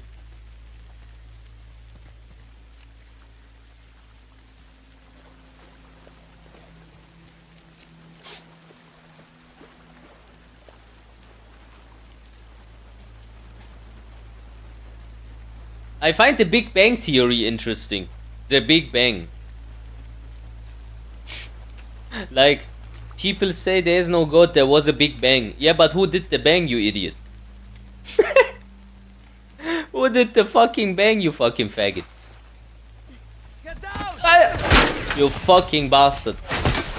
Abby, what the fuck? With the podcast, because I got banned on Twitch, we thought it would be better if we delay it. Fucking bro. In case my Twitch comes back, I can lure everyone from the Twitch to the YouTube and then do the big conspiracy stream with Lucas Gage. But we can do one with Cat's production if he wants. We can talk a little bit. I need one of those boats. Now. Why? Ask me later. Then I guess you're gonna help me take this guy out. It banged itself.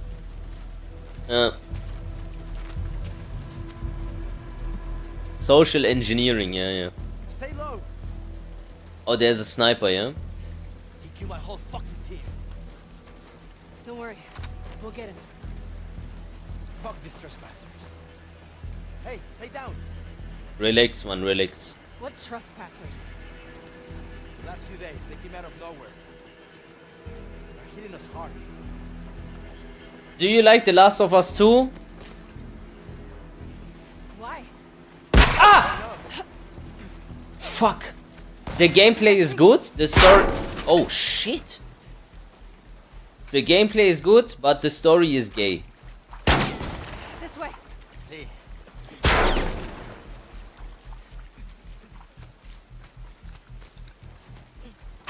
Oh, shit.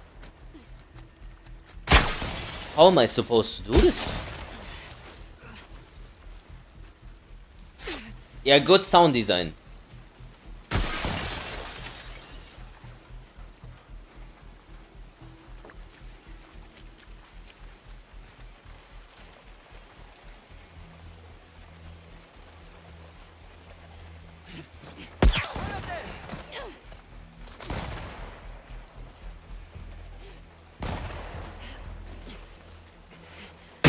Oh shit.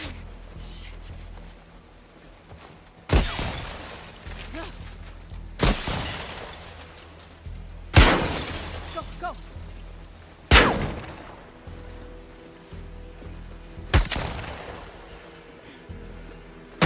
He's gonna shoot his head off. Obvious. I'm moving up. Fuck. What next?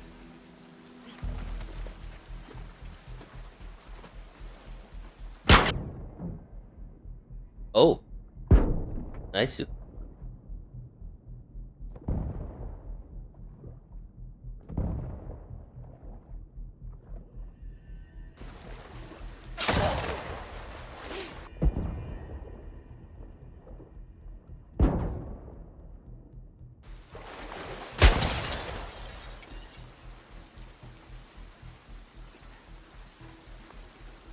You spittin', I can't lie.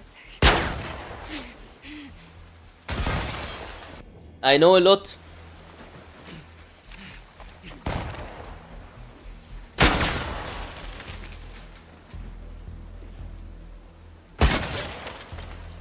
Hey, over here!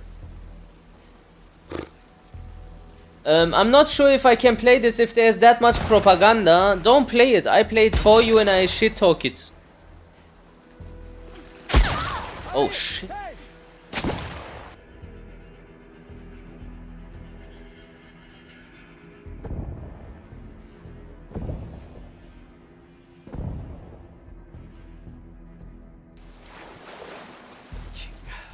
street is fucked. Okay, what do you want to do? Story would have been better if they had killed Ellie instead of Joel and we played as angry Joel. Yeah, that would have been the best fucking plot. We can use this as cover. I'm right behind you. Go.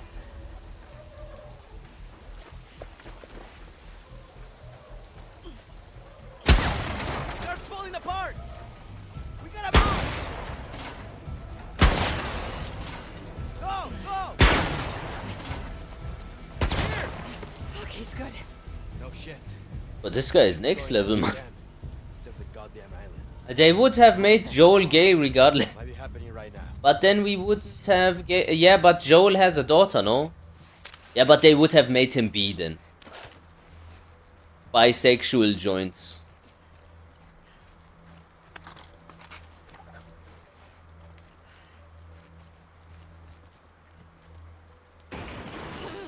Manny.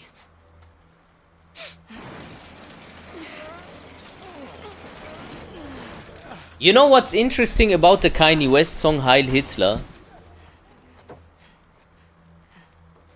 Let me tell you something interesting. What the fuck is he doing?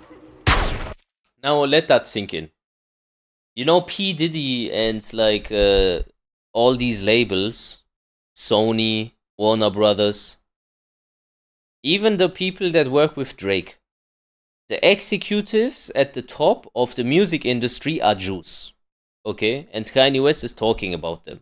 And the people didn't believe it for a long time. And he said like, yeah, they exploit us and they make us sing about specific things. And people are dying in rituals and stuff like that. People thought that he's crazy. Okay, fair enough. And then he said like specific people like Jay-Z and stuff, they have killed people. They are on tape and they have them on their balls. They are like their slaves. And then he said, okay, I'm gonna rap now Heil Hitler. Okay. Now look at all the music that they push. Lil Uzi Vert, Playboy Carti and stuff like that. It's Satanism. One guy fucking does a lap dance on the devil. Literally, they rap about that they should kill themselves in their hoods. And that all the women that they have are hoes and strippers and like all these degenerate messaging, and that is pushed through the radio stations and MTV and the medias that they own. And then we go one step further and then be like, okay, but when there's someone saying Heil Hitler in a song, for example, he gets deplatformed, he loses everything, he gets banned, he gets censored, they close his bank account. Now you have a lot of different like points where you get attacked. How is it that they have access to all these points? Do you understand? The system which you refer to as Matrix is unfortunately owned by these people. And that's just the truth. He's luring them to us. Get ready.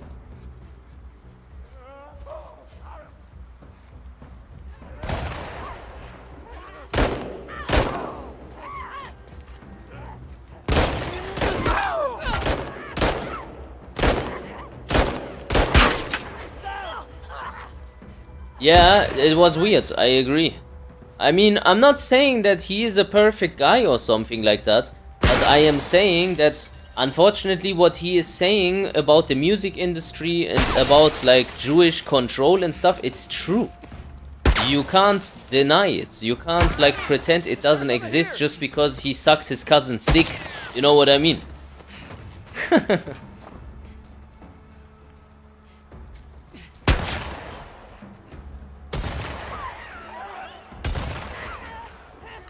Fuck, he's doing it again. Oh. Shit.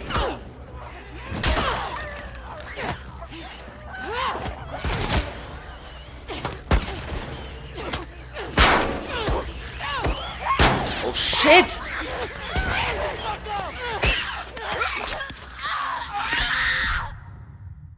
Damn.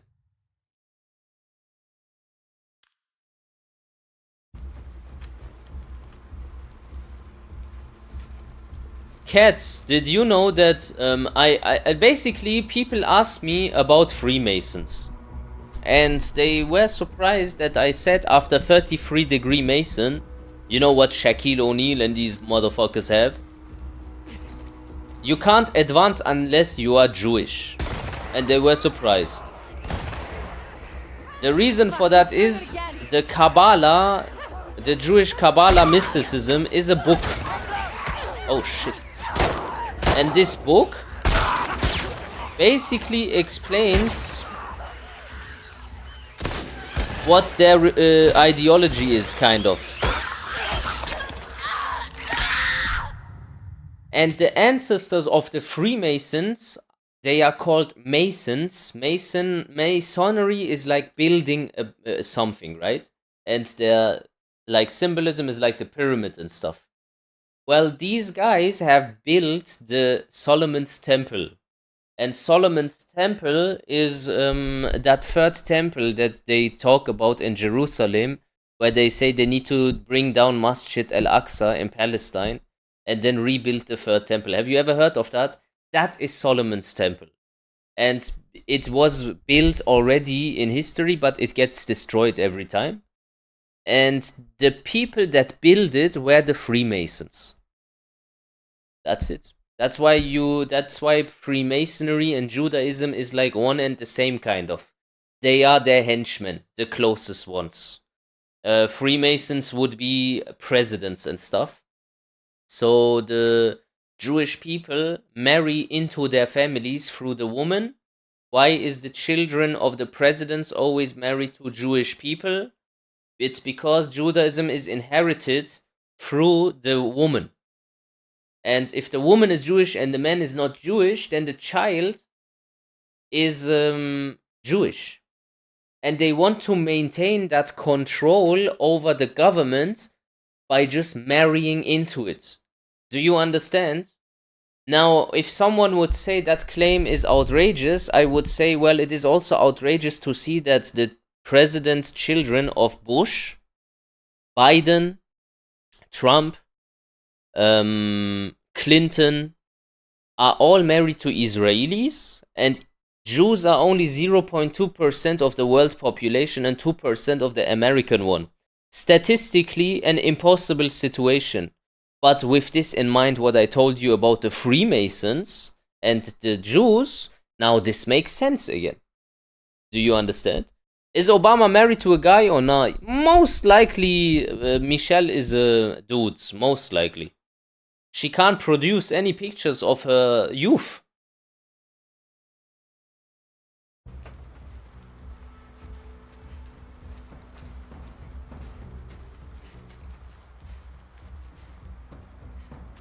I always wondered what Freemasons were about. It's interesting.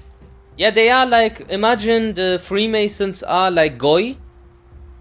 Goyim, they call the non-Jews, but they are... How can I explain this? You are a slave, and I am a slave. We go to work, we pay our taxes and everything. But then there are some other slaves, you know? They are in the rap industry, they are the stars, and they are the presidents, and they, you know, have a little bit more cars, and they have more money. But are they free? Not really. They are also slaves. But their prison cell is golden, and yours is just not.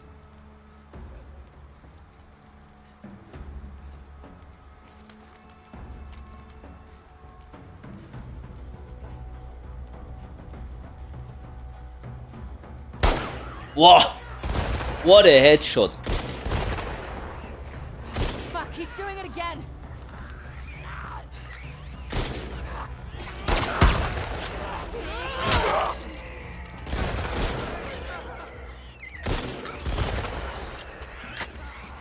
Okay. Oh shit, heavy shot! MVP?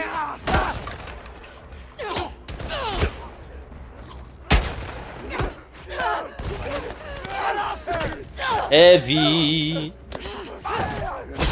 Good shit, man, good shit. That's how I like you.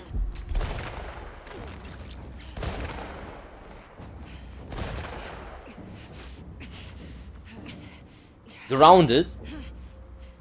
Yeah, obviously grounded is gonna be harder. I mean, guys, you have to understand, there's a reason why a person like Lucas Gage with 400,000 followers wants to have a podcast with me about this topic. You know, I know a lot. And I have seen through the curtains in Bandai Namco. I know the shareholders, I know what kind of like pyramid scheme there's. I know about like specific people there, they call themselves Tekken Illuminati. I know that they have like some sort of pyramid model where the biggest shills in the corporation get rewarded. So imagine this symbol, you have seen it, right? The all-seeing eye. Why the eye? It's because they overview the corporation and everyone involved in it. And this is the symbol of Israel. When you have one triangle like this and one triangle like that, and then you put them into each other, it gives you Solomon's seal. But that Solomon's seal is just a cover-up. It's just from above, so below. Yeah, Tekken Illuminati, they call themselves that.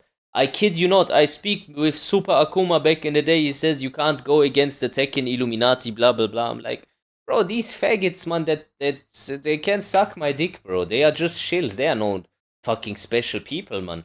Just because they have some fucking commentary jobs and shit. Anyways. You have, this is the corporation. Okay, let's call this as Bandai. In a normal situation, the bottom, would dictate what the top does in order for them to enjoy it. Because the people on the top are only there because of the people in the bottom. Like that. Okay, this is the pyramid model. But they reverse it. Now it is upside down. And the game is made for the developers and not for the people.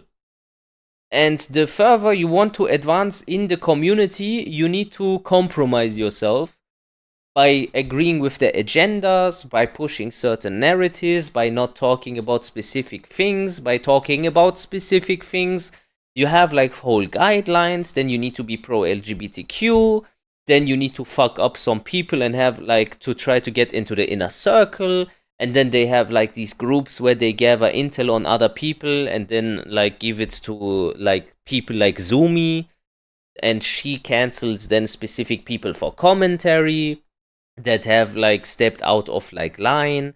And the higher the people are in the community, especially in correlation with Bandai Namco, when they work with Bandai Namco, those people most of the time are super untrustworthy and dishonest.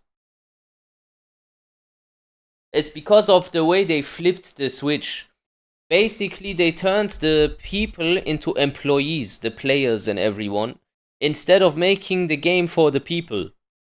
And then they designed the game in a way that it is made for the viewer, not the person playing it. And they turn it into a gacha game. And they try to monetize you and milk you. And then you find out that Bandai Namco is owned by BlackRock. And in the past 6 months, they have bought their shares significantly more. And they are enforcing these scripts. And the DEI department that gets employed in every son of a bitch fucking franchise that you see nowadays, if it is movies or video games, is always coming from them. And these people, these big money and loaning sharks, are Jewish. And they like to push LGBTQ in every fucking aspect of your life. In games, movies, everything. Why? Because otherwise, you wouldn't subject yourself to these ideas because you can avoid them. But if they want you to swallow it, they put it into your hobbies and the things that you love, so you can't avoid them. And that's why people are fed up. Because they noticed they can't avoid it anymore.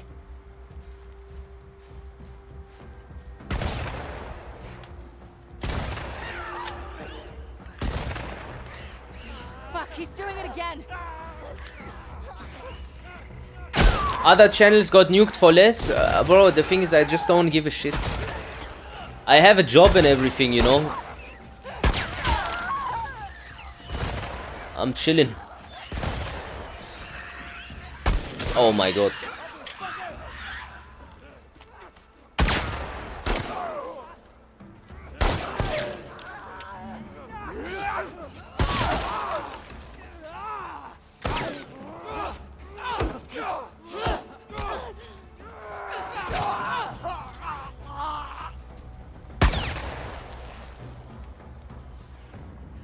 Yeah, KSY was there, the BlackRock CEO was there, I know.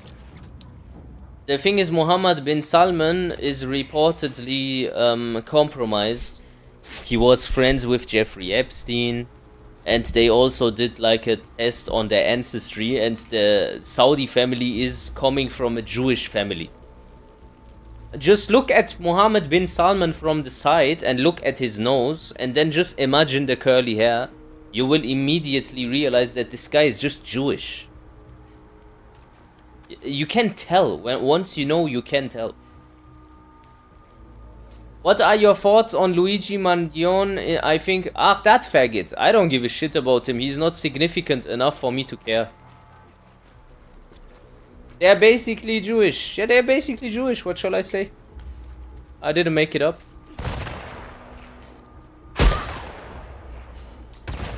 Who knows Alex Jones? Alex Jones is also Jewish. What is the role Alex Jones is playing? Alex Jones is like part of this like truth teller movement, no? But whenever he talks about like who owns the world, who is it? Chicoms, the reptiles, Russia. But God forbid someone says Jews. God forbid.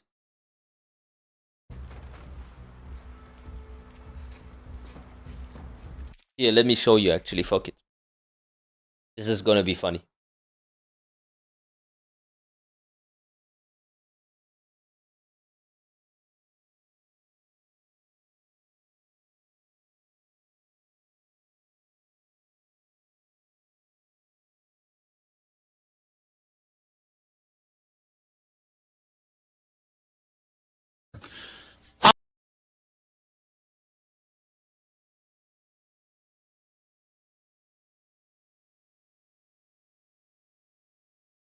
You know this guy, right? The Mr. It's the fucking reptiles. Mr. It's the Chicoms. Mr. It's turning the frogs gay. There's a global conspiracy. Blah, blah, blah. It's the Satanists. I am Jewish. You don't like Jews? I'm Jewish, okay? I'm Jewish. You understand that? I'm Jewish, okay? Good. There you go. All right? So the guy that is on top of the like movement where they say the truth about who owns the world and why they are doing it is coincidentally also Jewish, and coincidentally he also tries to always subvert their attention from these people. Always.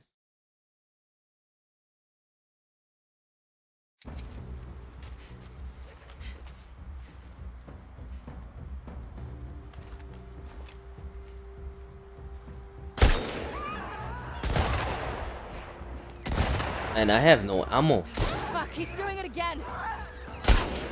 Shit.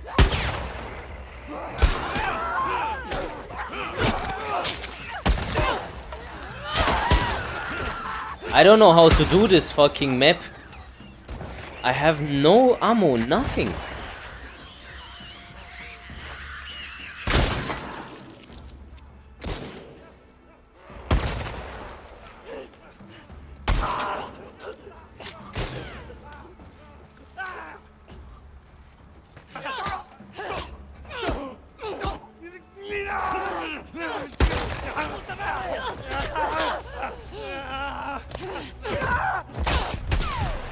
Shit.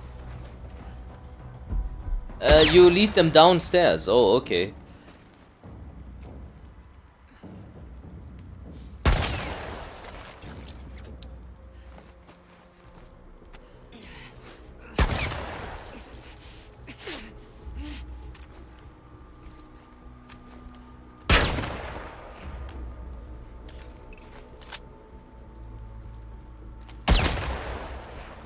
Cats, are you still here?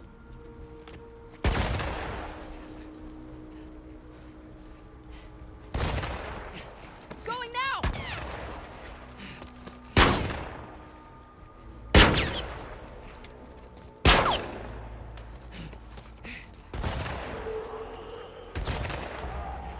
Yo, salam.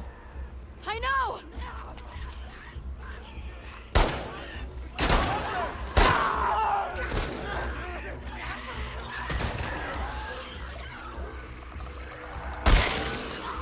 There's no way. What? A bloater? I don't have anything.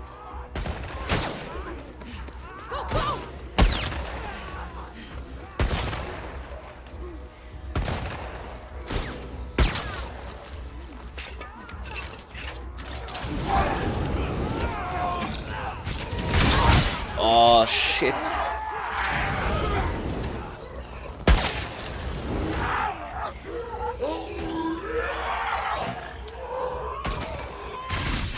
Yeah, that was effective. There's another clicker, I can hear him.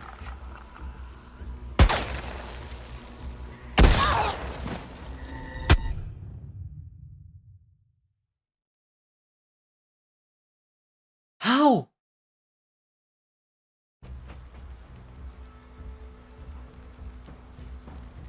I can't believe it. The fuck?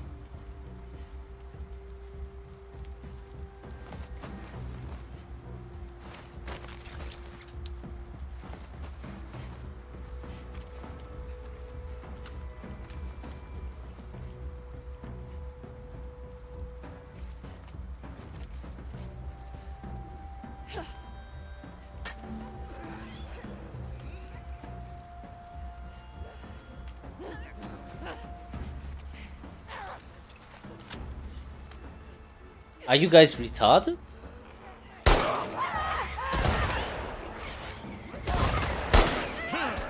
Fuck, he's doing it again.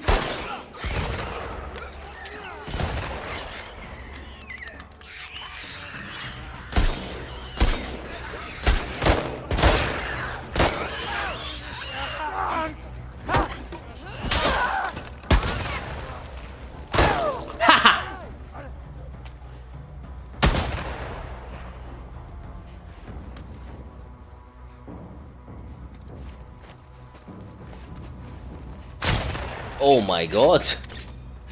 Going now. Okay, this might be the run this time. This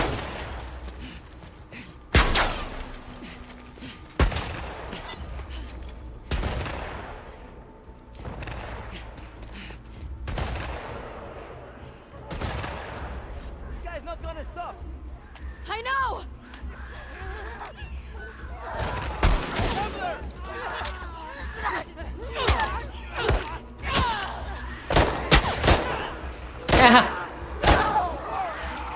Shit.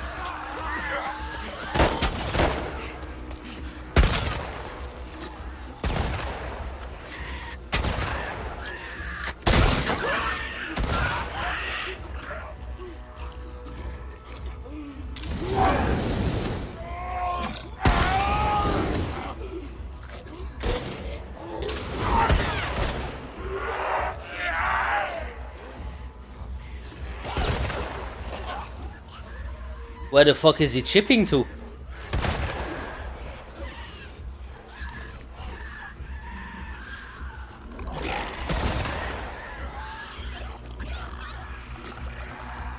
Man, these lot are fucking dumb as fuck.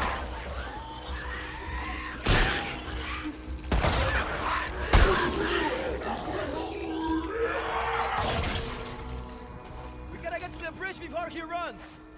Yeah.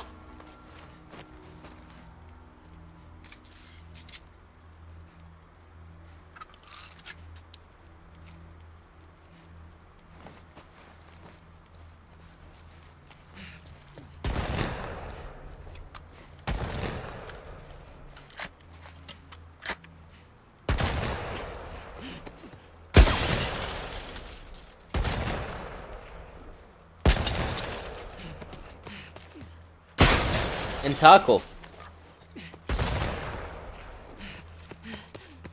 I can't wait to get my hands on this guy.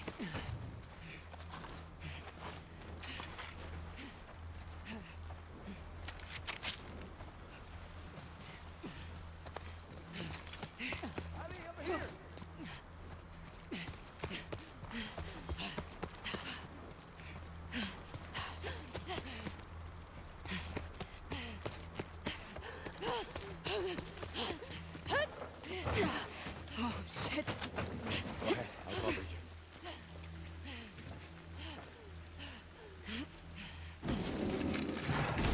Go.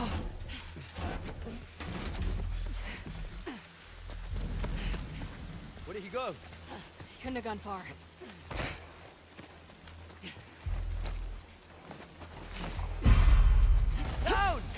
Damn it!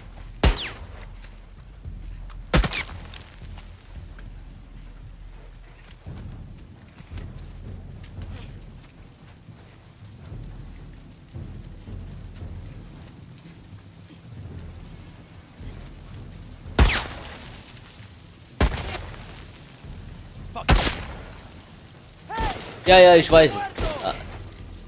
Können wir vielleicht mal machen, warum nicht? Keep the pressure up.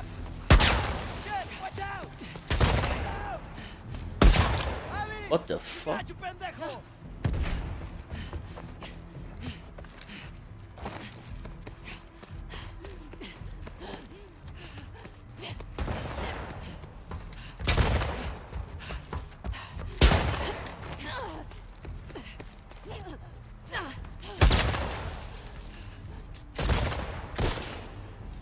You're going down, Uso! You see him? There! There! Eh? Through the wall?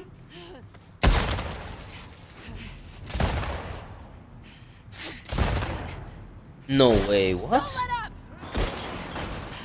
up. He's cornered. He'll be waiting. He's waiting. Yeah, good. I was thinking the same, honestly. He's just gonna shoot your hands off.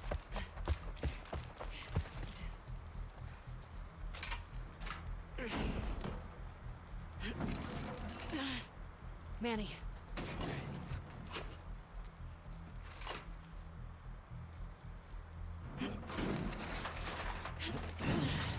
Screw it. Let's just... Oh my god. Damn. Okay, he's done.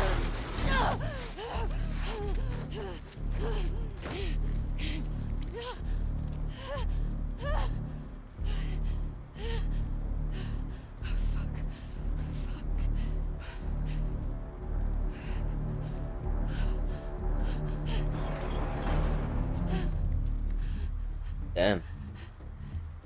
That was mad. We have shotgun ammo though. Special. If he comes too close, I fuck him up. Ah! What the hell?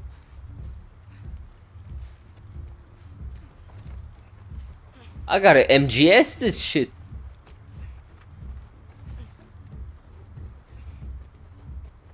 That's what happens, exactly.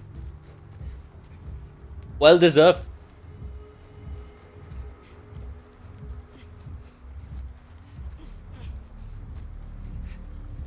Can you see that fucker? I can't see him. Fucker.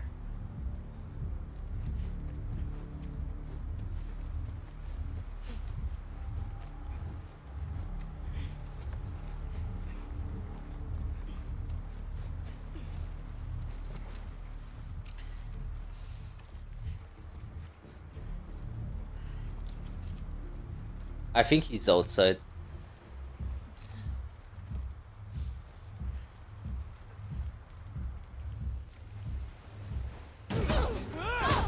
Yep.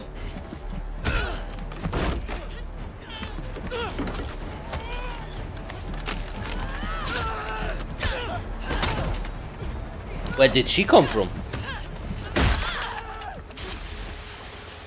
Well, that ain't dead. You all right? Happy? Yeah. You. Yeah. Who was that? You know, that guy just should have kicked the fuck out of both of them, and then it comes epilogue. Thank you for playing the game, The Last of Us 2, and then the credits, game director, music, sound design.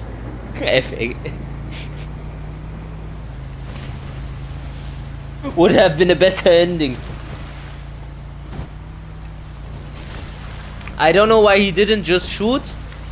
Oh, I have an answer for that. It's like when Frieza explains to you how he can transform and become a bit stronger, but he allows you to transform as well continuously. Or Vegeta is standing and me like, oh, when you transform, you're gonna kill me? Then I'm gonna let you transform. Medusa, what about Tom Cruise? Is he sus? They are all sus. All these stars most likely have done terrible things to be in the place they are in. Come on. At the very top, of Hollywood, it doesn't depend anymore on your skill or on your Where is talent. everyone? No guards? Because they will not let anyone become a world star without compromising him. Because if you have world stars that are not compromised, they are dangerous and then you have to kill them. Like, for example, Michael Jackson. Look, Lev's boat. We have to catch up to him. Do you know where he's going? To our house. That's where our mom will be. How far is it? Across the island. Shit. What about your people? We'll take back trails. They won't You know who is really bad? Tom Hanks. That guy is dangerous, bro. That guy has killed multiple people. He is a pedophile. Like, what else do you want? Are you sure He's they a won't killer and a take the trail? pedophile. Yeah, that's what my friend told me. They'll use this storm as a cover for the attack. Unless Tom Isaac Hanks. changes his mind. Your leader, Isaac. What does he want? An end Oprah Winfrey is also very bad. Very, very evil. any cost. Her best friend was running like a sex trafficking ring in Brazil. His name was John of God. John of God. But he is everything other than of God. I don't know if you heard about that. Keanu Reeves, no intel. So I can't say. I don't know. Up here. Are you good climbing that? It's the fastest way. But Tom Hanks has killed Isaac Cappy. Like, this is 100%. Everyone knows that.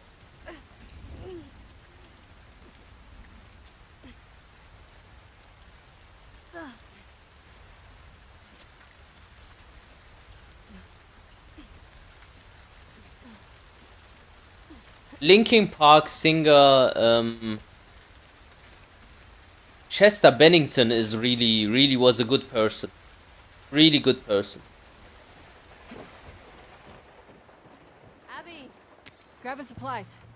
Just in case. Why do some messages not appear on the chat? Like, I only see them on stream itself. I don't know why. I am not streaming on Twitch. I'm only streaming on YouTube.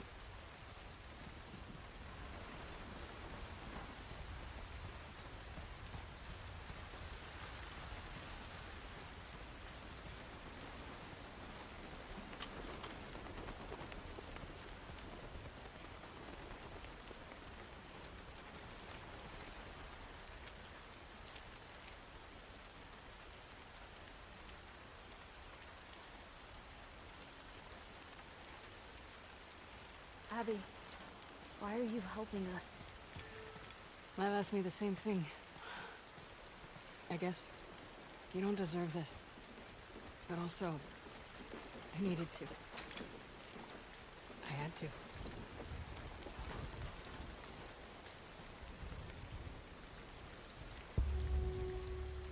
Whoa. Is that your village? No, that's Haven. Ours is further inland. Don't linger. They might see you.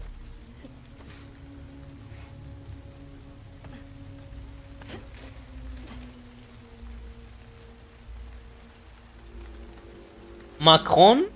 What is that? It's our Macron got groomed by like the whole island is on alert. the dude. God damn it, Isaac. His wife, isn't she like a man? We'll cut through the logging. She was his teacher Follow me. or something like that, How right? many people live here? Around 1,000. And also, you have seen already the videos of Macron and that Keir Starmer where they had the baggie of cocaine on the table. It was on national television, it went viral. They had prepared lines on the table and everything, and I tried to explain this for such a long time. These presidents, they are all junkies, they are all coke addicts. Zelensky, the fucking Jewish faggot, he is also a coke junkie. Everyone knows they are 24/7 on the white powder. And, yeah. If you do what these motherfuckers do, They know about all of this, that they don't do shit, that they are not anything, and that they are deceiving all the people. I guess they need to take drugs to cope with reality sometimes. They are all very evil people. People die because of them, you know? Hunter Biden, they are somehow all pedophiles, and they are all drug addicts. They have all been to Epstein Island. They all been to P. Diddy freak-offs. Bro, P. Diddy worked on the fucking presidential campaign. That's how deeply embedded this pedophilia shit is. You know? That's how deeply it is. You have to open your eyes. The truth is out there. You just have to look at it.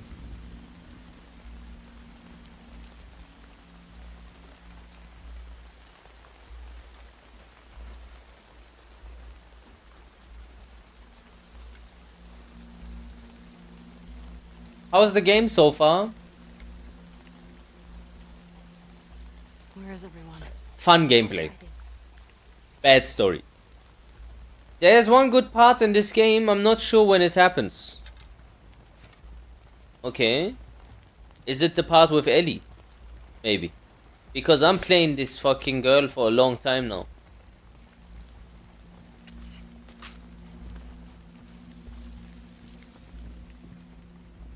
Conor McGregor, the coke addict, also.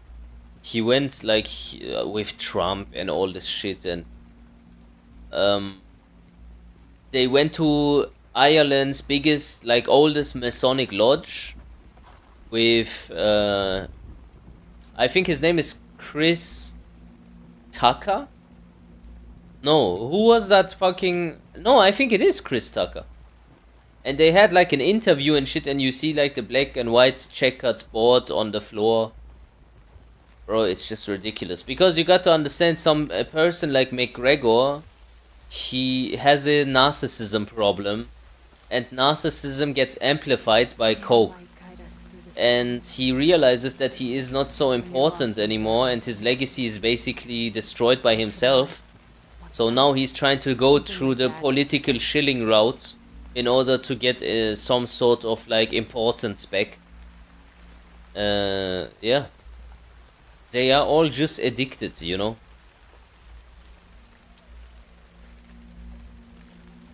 You need to climb up there. That's why, like, specific drugs, I would say, are more... People say this, like, if you have a predisposition. But what is that? Someone with the character traits of McGregor has it. If some other dude would take coke, I'm not saying you should take coke, I'm just trying to put it into perspective. If there is a dude that takes coke and he has no narcissism problem, then that narcissism is obviously not gonna get amplified because there is none. But if there is some dude that is deeply narcissistic and he takes coke, that heavy feeling he gets about his own ego becomes so strong that he will likely become addicted more than another person. Do you understand that?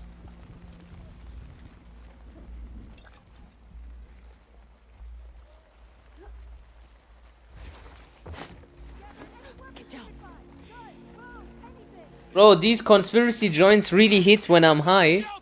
This is bad. How do we get through this? The gate will be locked. Yeah, he's a very low-level human being. The big That's building true. right with the torches. It's obvious. It's very obvious. Yeah, we can cut through it. Yeah, Tom Cruise is very open about his cult with the Scientology, but you know what? Scientology is just an abbreviation from Illuminati, Freemasonry, and Jewish Kabbalah. So, it's still one and the same. It's like when they say, for example, George Bush and his family are members of the Skull and Bones. Have you ever heard that? Skull and Bones? These are just under categories of the bigger organization, and they all work together. So it doesn't matter if that guy is Skull and Bones, This guy says I'm Illuminati. This guy says I'm Jewish Zionist. This guy says fucking Freemason. It's one and the same club. But this club has different like levels, different stages, or different like grades. And specific members of specific like cults, they are not so high in the food chain. You know, it's just a food chain, nothing else. And the people that are like on the highest in the food chain are Jews. Which all this Freemasonry, Illuminati, etc. is derived from with the all-seeing eye. The all-seeing eye symbolizes the Jewish Messiah that comes in Jerusalem when they built Solomon's temple. Who built Solomon's temple? The Freemasons. So now you start to understand. Where does their ideology come from? Because Judaism was not always what it is today with all-seeing eye and this like plot of Greater Israel and these like specific things that are abnormal. It comes from Egypt. The all-seeing eye, you can find it with the pharaohs and shit. And back then, they were the leading, like the top of the food chain. And then that got exchanged with the Jews.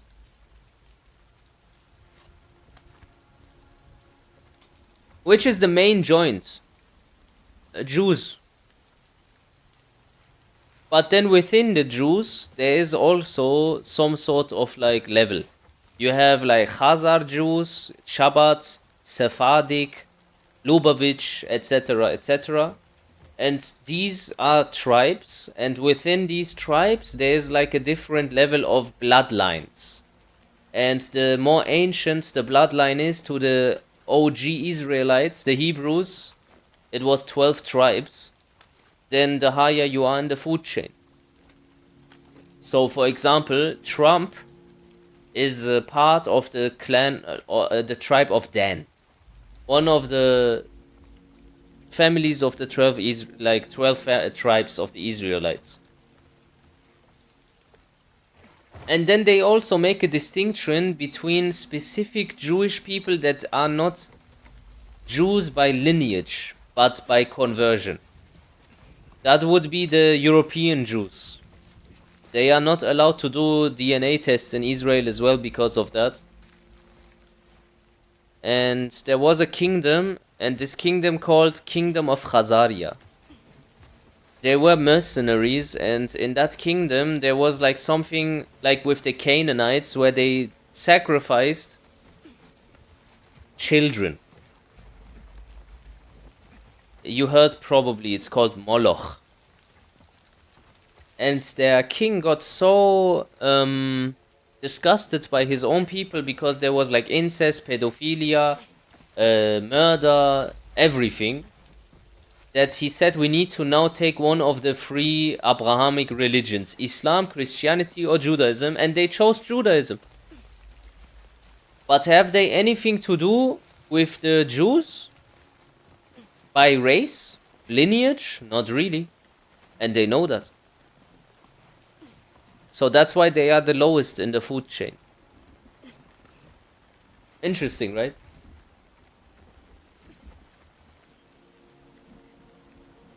This is some powerful autism. What do you mean exactly? Like this story, what I'm saying is like not made up. This is just history.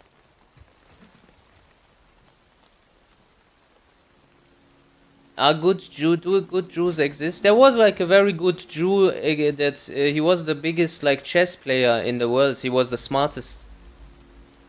He was a good guy. There was another one. He was the advisor of JFK. And he told him about this global conspiracy. So he snitched on his own people. And his name is Benjamin Friedman. That was his close advisor. He was Jewish, but then afterwards he rejected Judaism and said that it is now Satanism. and that they plan to take over the world with 3 acts. 3 world wars.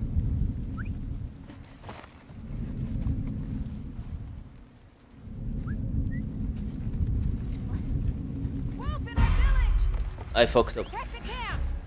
What the fuck? Yeah, have you... Bobby Fischer, yeah, Bobby Fischer. But Benjamin Friedman is more important in a historical context, because Benjamin Friedman is the one that basically taught him everything about the global conspiracy and what their goals are. And what it has to do with Palestine.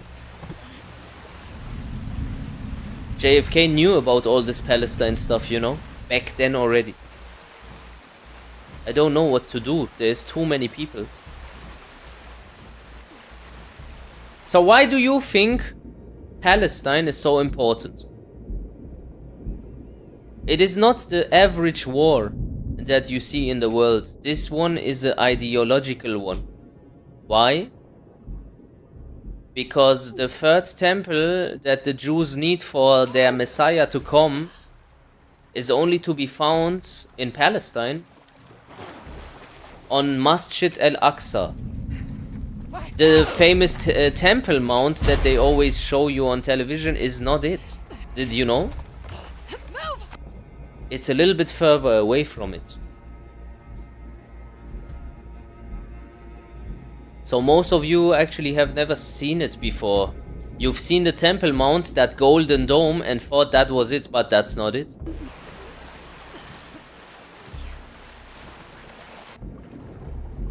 Finkelstein, amazing person. Also a very good person.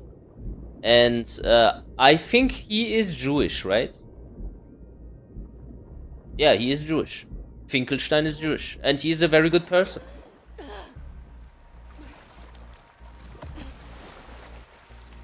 You need to distinguish between the Jews that reject this, like, we need to genocide the Palestinians and stuff, Amalek, and this, like, very, you know, once you study the Talmud and once you study Judaism, you will realize that somehow all the things that they have accused the Nazis of, they are guilty of. Race ideology. Then there was the term Herrenrasse. These terms they used to describe the ideology of the Germans, but in reality that was their ideology and they tried to fight against it. Where they say that the Jews are like basically the best people, but in the sense of they are the only ones and everyone else is like a human animal. And they are only there to serve them. I've never seen something like that in Christianity, I've never seen something like that in Islam, but in Judaism, you have it. Their whole religion is like a war manual on how to take over the world and replace all the presidents with their own leaders and stuff like that. It's really fucked up.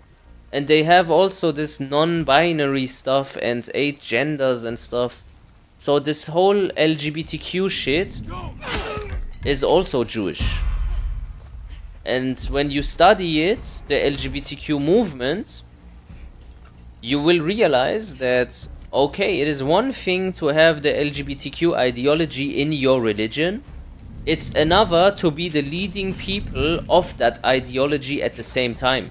Because then no one can say it doesn't matter what is written in their books, since they materialize it in the world. The first transgender surgery was done by a Jewish person.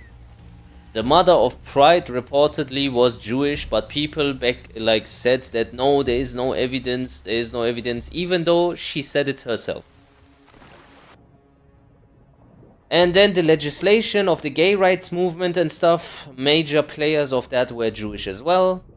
And then the DEI departments of all the medias around the world are pushed by BlackRock, and the CEOs of BlackRock are Jewish. And then you have a very whole picture that you can't deny. And when you talk about this, then the people will say you are crazy. But in reality, you just know something which other people don't. And speaking about something that other people don't know is nice. Because maybe you can learn something that you have not known before. Oh shit. Okay, I'm dead.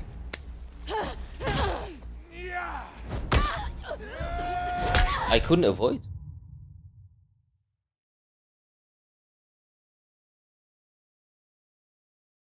Damn. Many people don't know. Yeah, but many people do know now. Many people do know. When did they weaponize feminism? Feminism started as a good movement and then it got hijacked by these people again. And the major people that push the feminism movement that you know now are also Jewish. So you can't really talk of a coincidence anymore. And the reason why they created feminism is because they live by something which is called divide and conquer. So they are only 0.2% of the world population, therefore they are a little bit scared of humanity waking up. So they need to create a situation where people continuously fight against each other based on their differences. What are these differences? Religion, social status, the color of your skin, your gender. And when they created a situation where you are like kind of like at war with everyone and everyone is against everyone, no one has time to notice who is bringing the people against each other in the first place. The feminism movement did not only create this like male versus female situation, which was not there in the past, but it created also a situation where the family unit got destroyed and the birth rates are at decline. And this is how they think they can deal with humanity. Why did I say that they created this black versus white divide? It's because, you know, when the black people get gaslighted with the Atlantic slave trade and stuff, no one tells them that the slave owners were Jewish. They were white, but they were Jewish. Normal white people, so to speak Caucasians, didn't have the money to own slaves. And the boats that they shipped the slaves on were owned by Jewish people as well. That's the truth.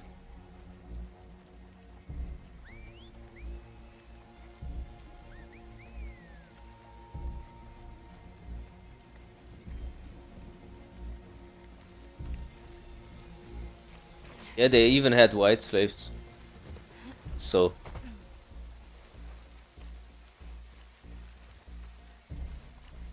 interesting, right?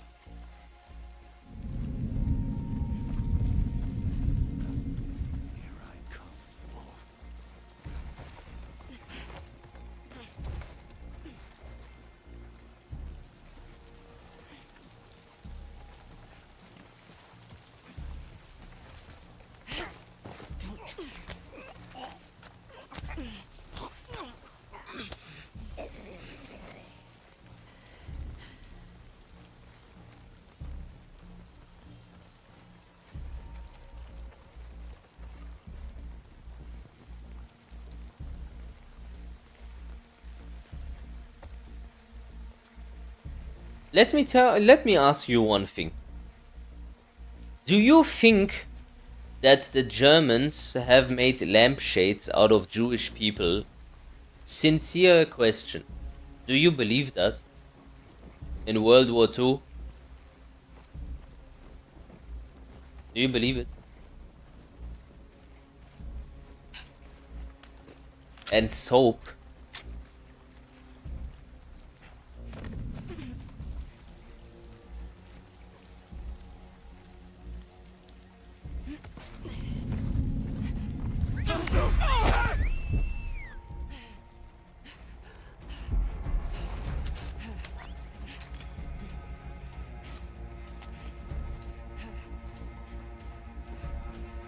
Nobody does.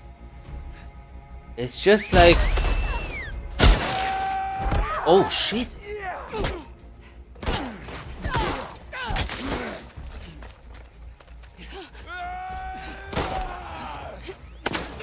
Come on, quick!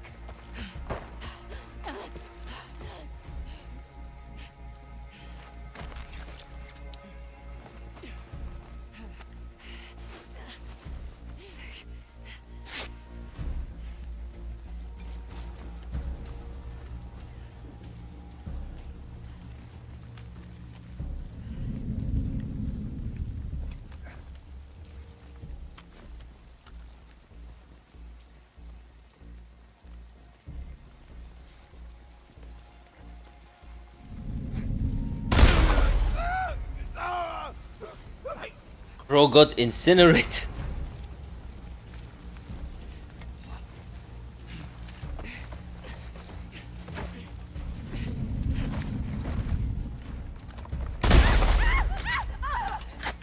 Yeah, history class is bullshit. They didn't ever tell you that Christopher Columbus is also Jewish.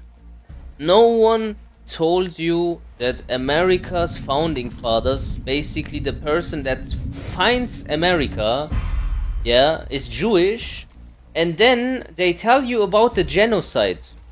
They tell you that the white people have genocided the Aborigines, right? The indigenous people of America. So they blamed it on the whites again, but they have not told you that the person that found America in the first place was a Jew. He was a Spanish Jew that changed his name. He wrote in his diary in Hebrew, and this is how they do it all the time. You know, this white versus black, and oh yeah, the white devil, and they have genocided, blah blah blah. Yeah, who has done it? Who really has done it? Were they white? Maybe. But were they white Jewish? That's a difference. That's a big difference. In there!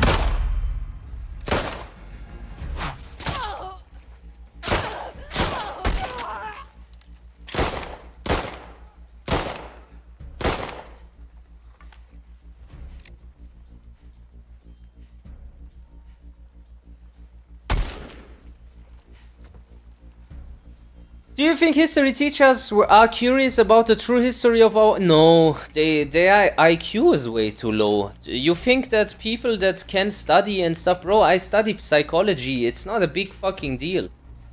Like, when you are accustomed to the system well, you can study. It's not an indication of your IQ. And if someone is a teacher, that doesn't even indicate that he is smart either. These people are just system whores. And they are so well accustomed to it that obviously they will never question the narrative. Never. Never. And if someone does it, they see it as an attack on their worldview. And that's why they will try to shut you down. They don't care about the truth. They care about being right.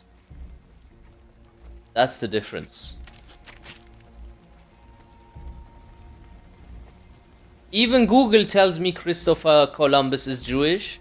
Yeah, but what's the point of knowing something, searching for it, and then being able to find the answer of the magnitude of this information? Why is it not public knowledge? Why does it not get taught? There is a reason for that. Because for some reason, they will try to only say who was Jewish when they think it's good for their image. Einstein, for example. What did Einstein do? Einstein got accused of stealing ideas. And Nikola Tesla hated Einstein. Officially. Einstein was bad at mathematics and he needed to ask his wife for solving equations. Official story. He found the equation that then led later to the creation of the atomic bomb. The atomic bomb was created by a person called Oppenheimer. Oppenheimer is Jewish.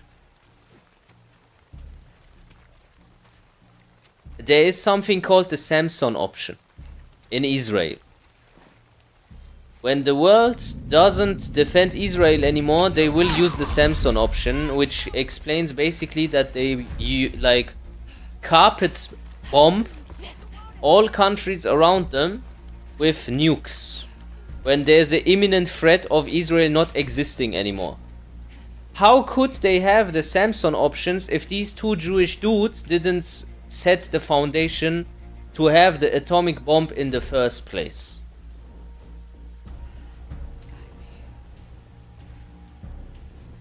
You know? There's too many coincidences, my friends. Way too many. And I don't believe in coincidences. Medusa, did you see they are remaking Tag 2 to Steam? Yeah, I've seen it. Maybe I'll play it. If it's like low input latency, I would be interested.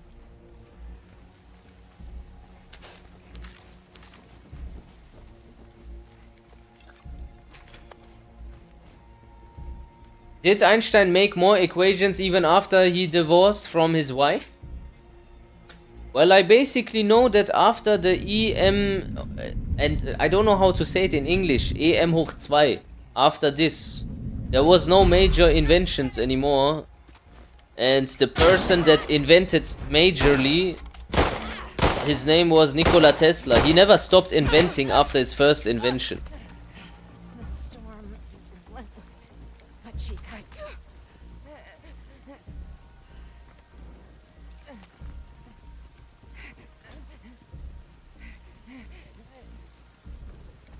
I am weak, but only then can we find our true strength. You'll regret it.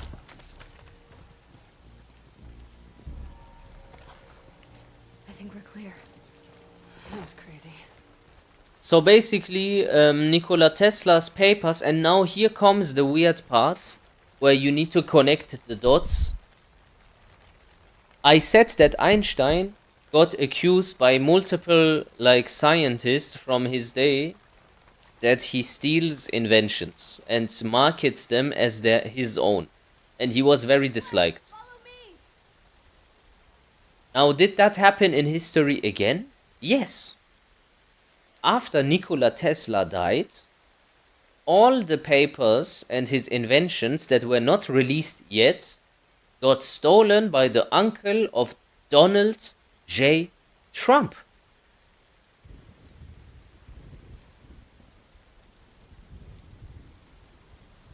The first person to ever be at his place to jack all the papers was coincidentally Donald Trump's uncle. And when you don't believe it, then just Google it.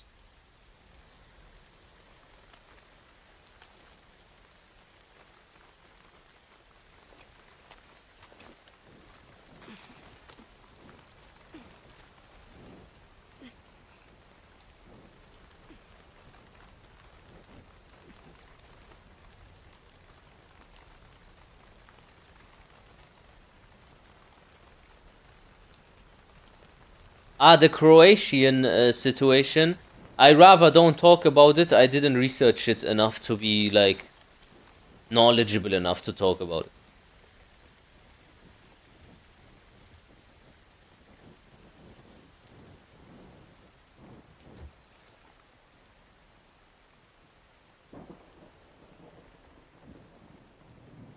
Yes, Nico. Anti-Semitism, obviously. But it doesn't matter. The truth needs to be said.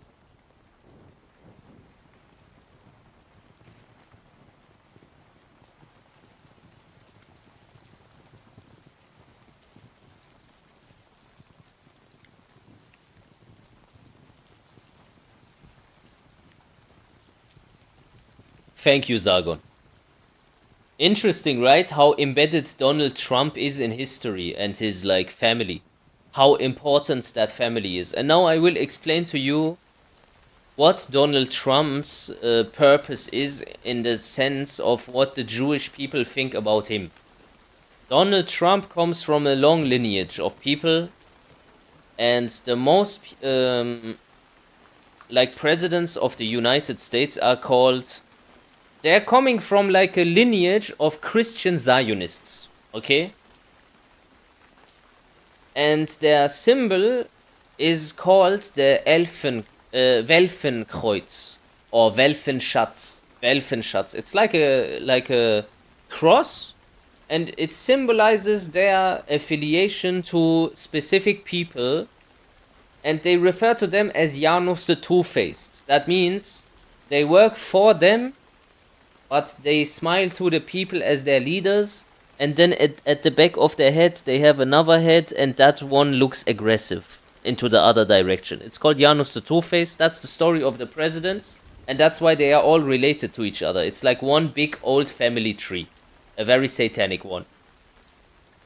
And then Trump, apparently, in their understanding, is the last president of the United States before the collapse of Edom. And Edom is the precursor of the Roman Empire. And in their understanding, the Roman Empire is now America.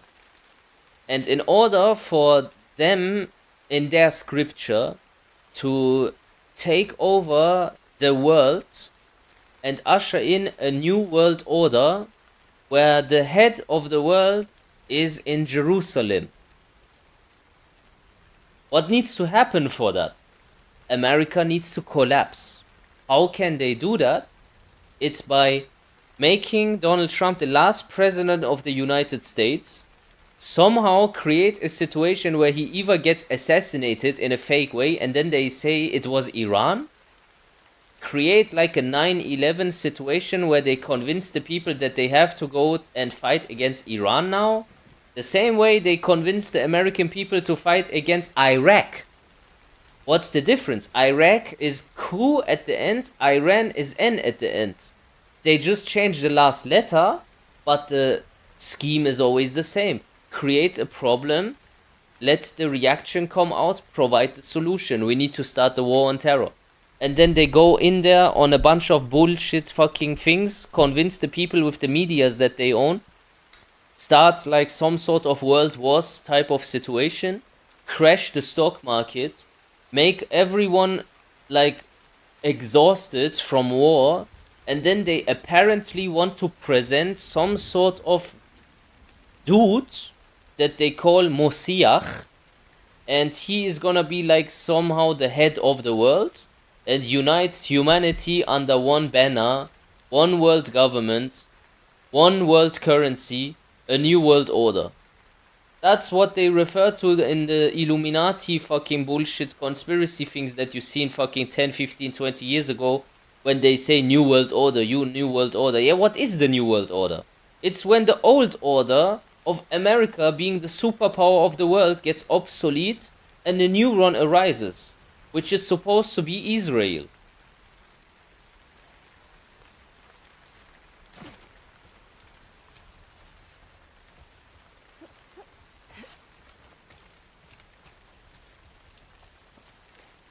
That was deep, wasn't it?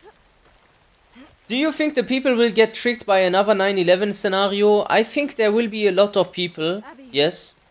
And it will be a civil war type of situation, because you know how many people are waking up right now and talking about all these weird things that you have never heard about, and you think like, oh my god, this is so crazy 10 years ago. And Kanye making all of a sudden a Heil Hitler fucking song and all of this shit. It's not a coincidence, right? So there is a people that apparently know something about the world that is incomprehensible to others. Those others will accept whatever they will be spoon-fed by the people that create the narrative. Meaning, you know what you just asked, this 9/11 scenario, will they believe it? Those will be the type of people believing it. The ones that are most accustomed to the Matrix, and with the Matrix I mean like the institutions that you adhere to, the WEF, World Economic Forum, your government, the schools, the universities, blah blah blah. Get down.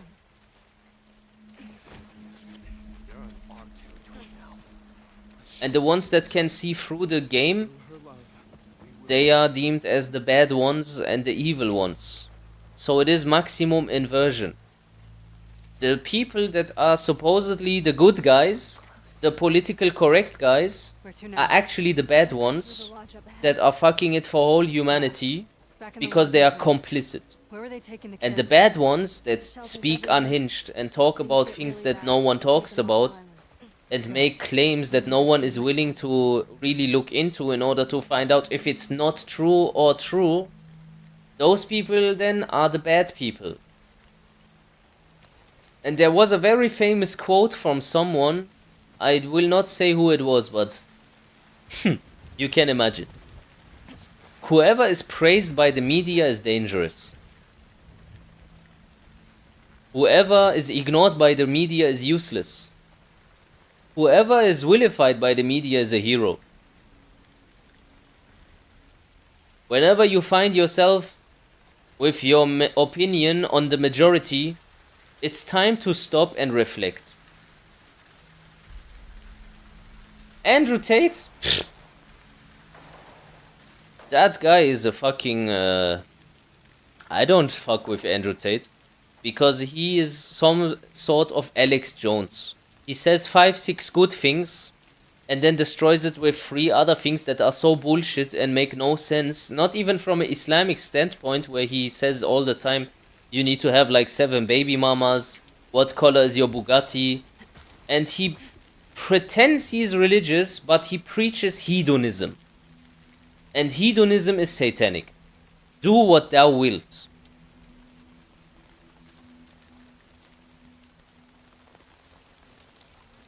What about Trump doing massive deals with Saudi now?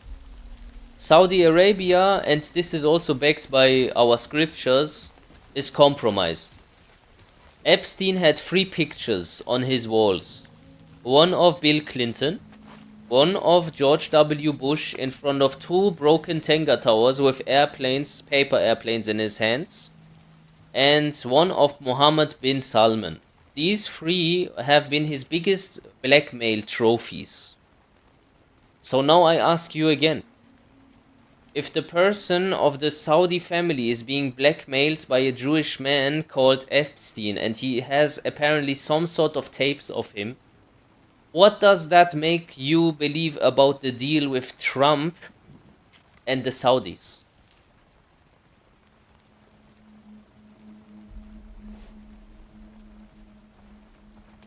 It's cooked. That's why all these liberalism and concerts near the Mecca and the allowing alcohol and all the things that are normally American values are getting introduced into Saudi Arabia under the pretense of modernizing. But in reality, these people are double agents.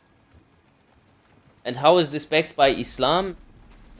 Most people do agree that we are somewhat at the end of times in Islam. Because there is like small signs and major signs. Small signs apparently almost all happens, unless for the Euphrates River drying up. It's like woman imitating men, men imitating woman. You will go out and your woman will be clothed, but she will appear naked, and like stuff, like very detailed stuff. Also, the Persians win against the Romans and stuff like that. It's like very, very detailed.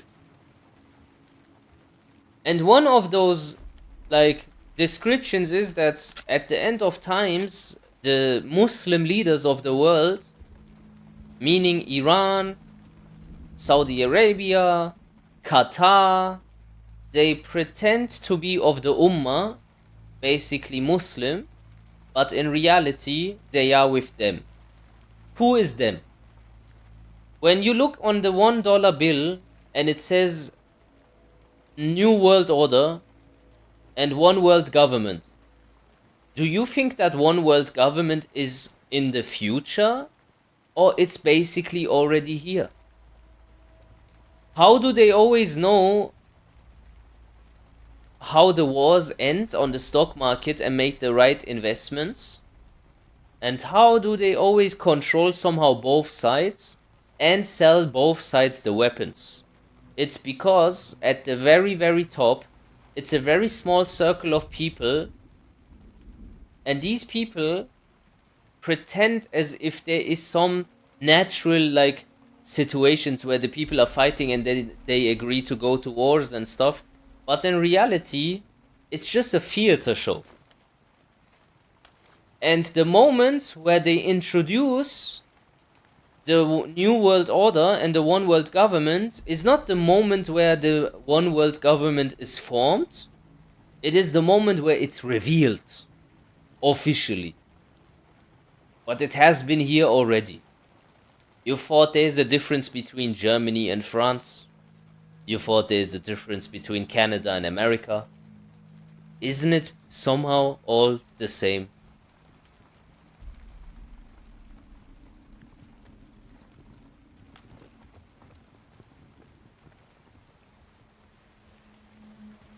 Our village is just on the other side of the farmlands.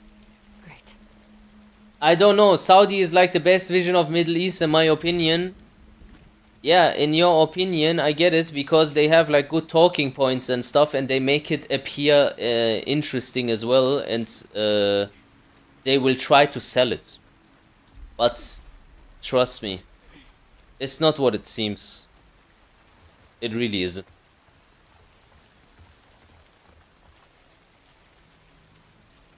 Do you know when that fucking vision of Saudi Arabia is gonna be concluded, by the way?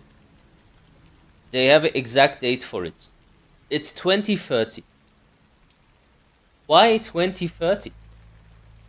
There is something from the WEF called the Great Reset. That is also dated on 2030. And you know what else is dated on 2030? 80 years of Israel. There's the 8th century curse. Officially, it's called Black Shabbat. It describes a situation where no Jewish homeland has ever survived longer than 80 years. That 80 years mark is reached on 2030, because 75 years old is Israel right now. So this vision 2030 and the Great Reset, what does it reset? It resets the world's power balance. Towards what? You can think about it.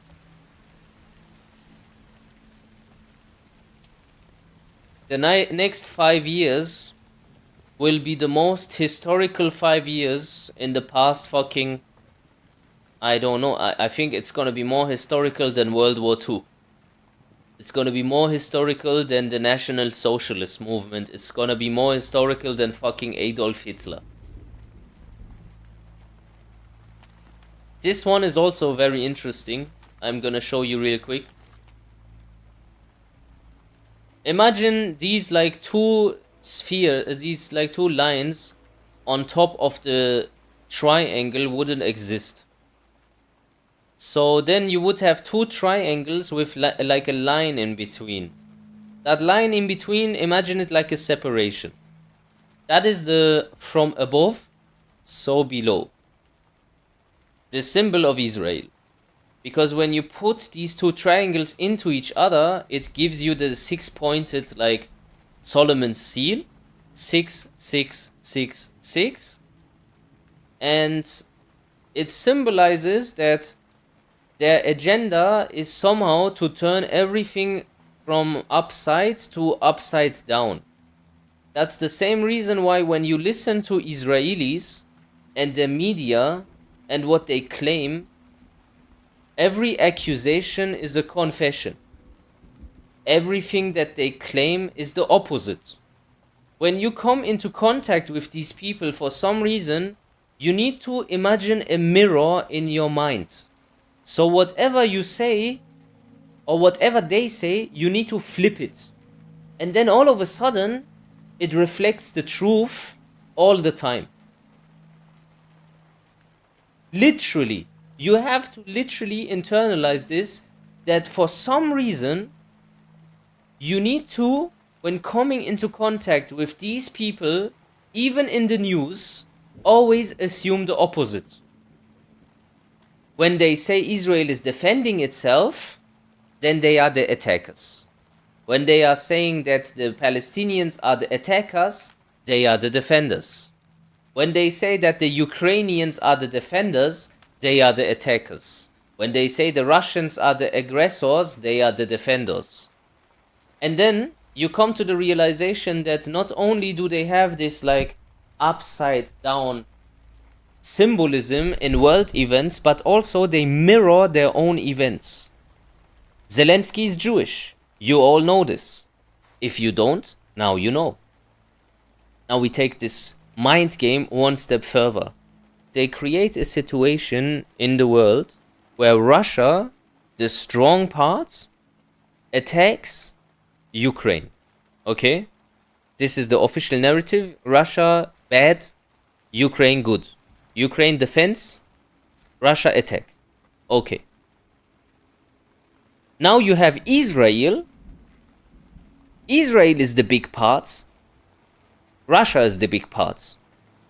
Israel is not attacking. Now they are defending themselves. And Ukraine, Palestine, is attacking. Do you see how they flip this situation? Can you follow this train of thought? It's very hard to understand at first.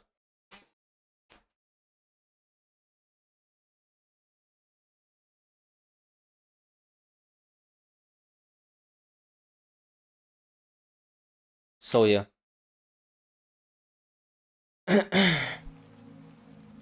I told you about the remember when I told you about the Khazar Jews?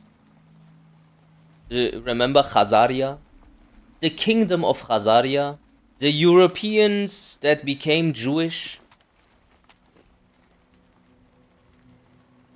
Ukraine is supposed to be Khazaria.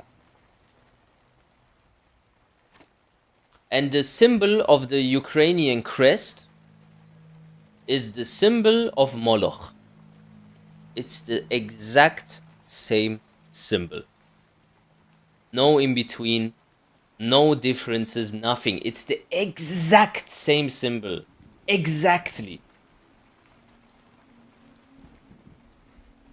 It's not dead. I am here.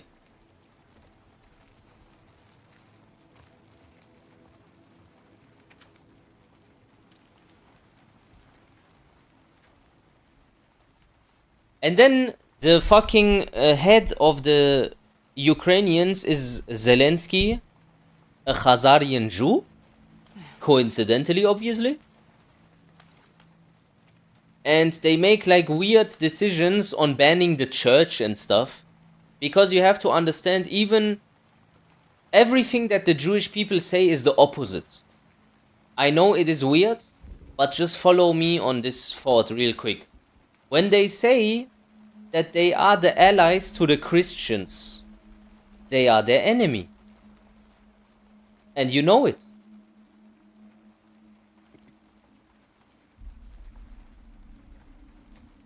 They think of Christians as idol worshippers. They hate Jesus. But then they say Jesus was a Jew. Okay. What is the definition of Antichrist?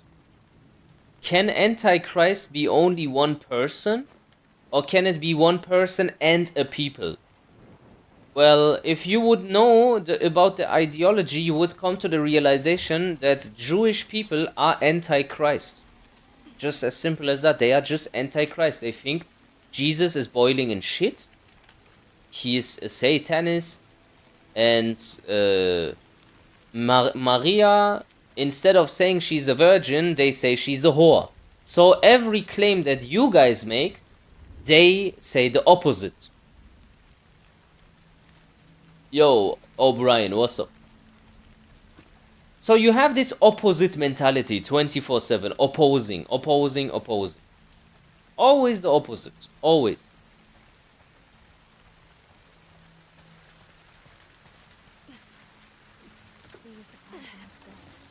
Okay.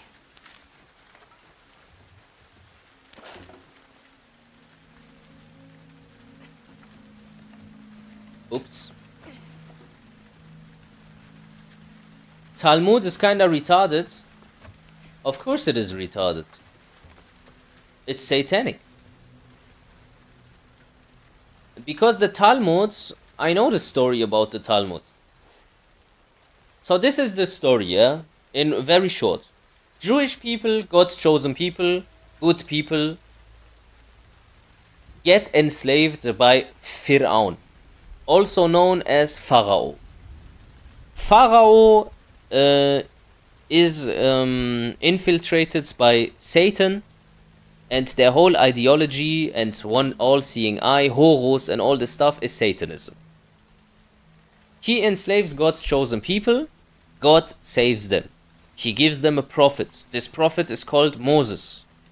Later on in Babylon, after the time of Pharaoh, Satan somehow influences the Jewish religion. And the Talmud is created. Who creates the Talmud? It was not always there. Judaism was not always the Talmud. It happened after some time. It was in Babylon.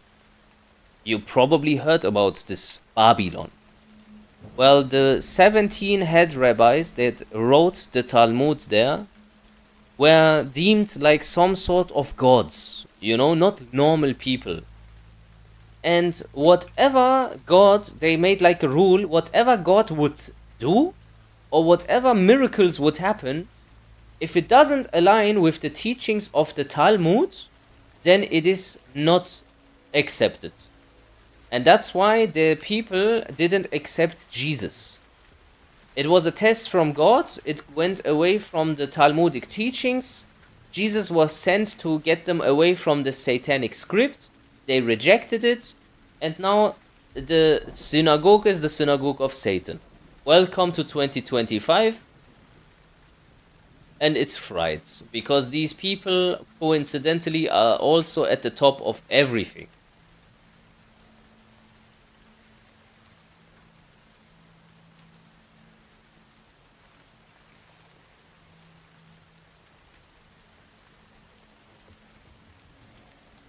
Who is this guy? Say hi to your dads. So then we come to the story of Jesus, but this one is hard to understand for Christian people, so I'm gonna prepare it with very... I don't wanna hurt any feelings, okay? This is for the Christians. You know Jesus is real. We know Jesus is real. You know it, I know it as a Muslim. But we call him Isa and you call him Jesus. And for you he has the Holy Trinity. He has the 12 disciples. He is also born of the Virgin Mary. But there's some things that are different than to our Jesus. Our Jesus is God.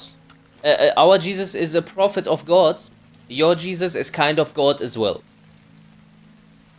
Now, where does Christianity originate from? Judaism.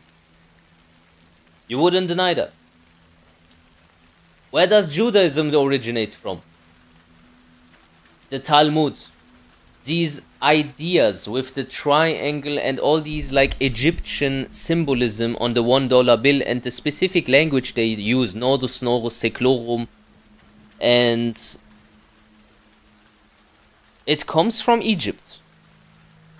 Well, there was one prophet that the Egyptians had that aligns almost 100% with the depiction of Jesus in Christianity. And that guy is called Horus, the sun god. And when Christians go pray, they do it on Sunday.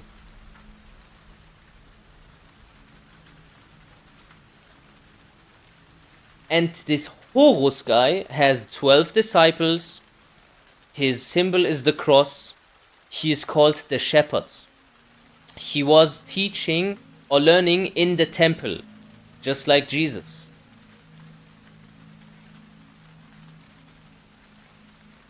And once you go down this rabbit hole, you realize that some people had an interest into changing a few things about Jesus into turning him into Horus.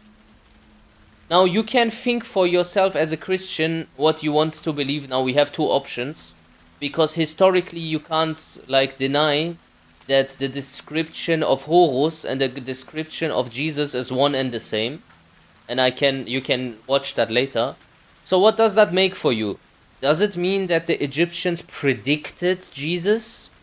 Or does that mean that the Jews changed the story of Jesus to Horus so that you would become sun worshippers and that they can call you idol worshippers and basically say that you guys are, idol worshippers. They call you idol worshippers. I leave that up to you. But Horus was disproven. It wasn't disproven. It's not disproven at all. These are historical facts with Horus and Osiris. These, with the 12 disciples and the 12 followers, they are all real. And then, very interesting, there was another letter from the 1800s. It described 3 world wars, predicted Nazism, predicted World War II, explains who is the major players of World War III. It said that political Zionism and the Islamic world shall mutually destroy each other. And then there was a guy, he said it got debunked in 1900 something. And I'm like, dude, if it got debunked, it's called Taxil hoax. You have to look into the debunking well. Who does the debunking? When does it happen? And then even if it is debunked, how do the debunkers or how do the people that made up this letter from Albert Pike about 3 world wars, how did they know about Nazism? How did they know that World War III will be somehow about Israel and the Islamic world in Palestine? How did they know that Palestine will be given to the Jews during World War II, which really happened? How?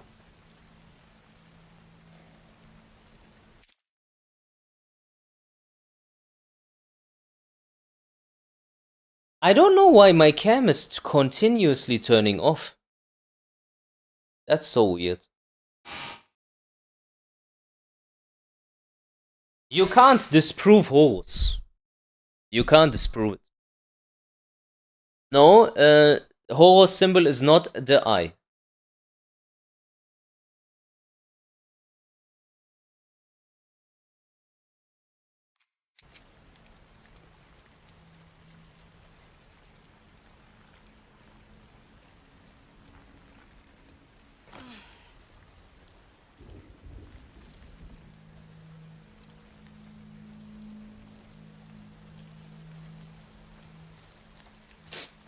Okay, now I will tell you one thing about the descriptions of the Antichrist.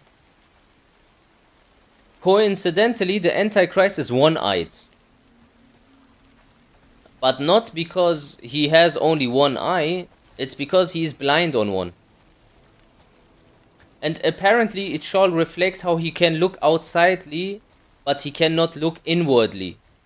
And that is the description of the people following him as well. They can look outwardly, but they cannot look inside. What is with the Jews when you really deep it? They can always look what other people do, but they can never look at themselves. They can never question why did they get kicked out of 110 countries in the history in the past 2000 years. Why? Is it always the other people?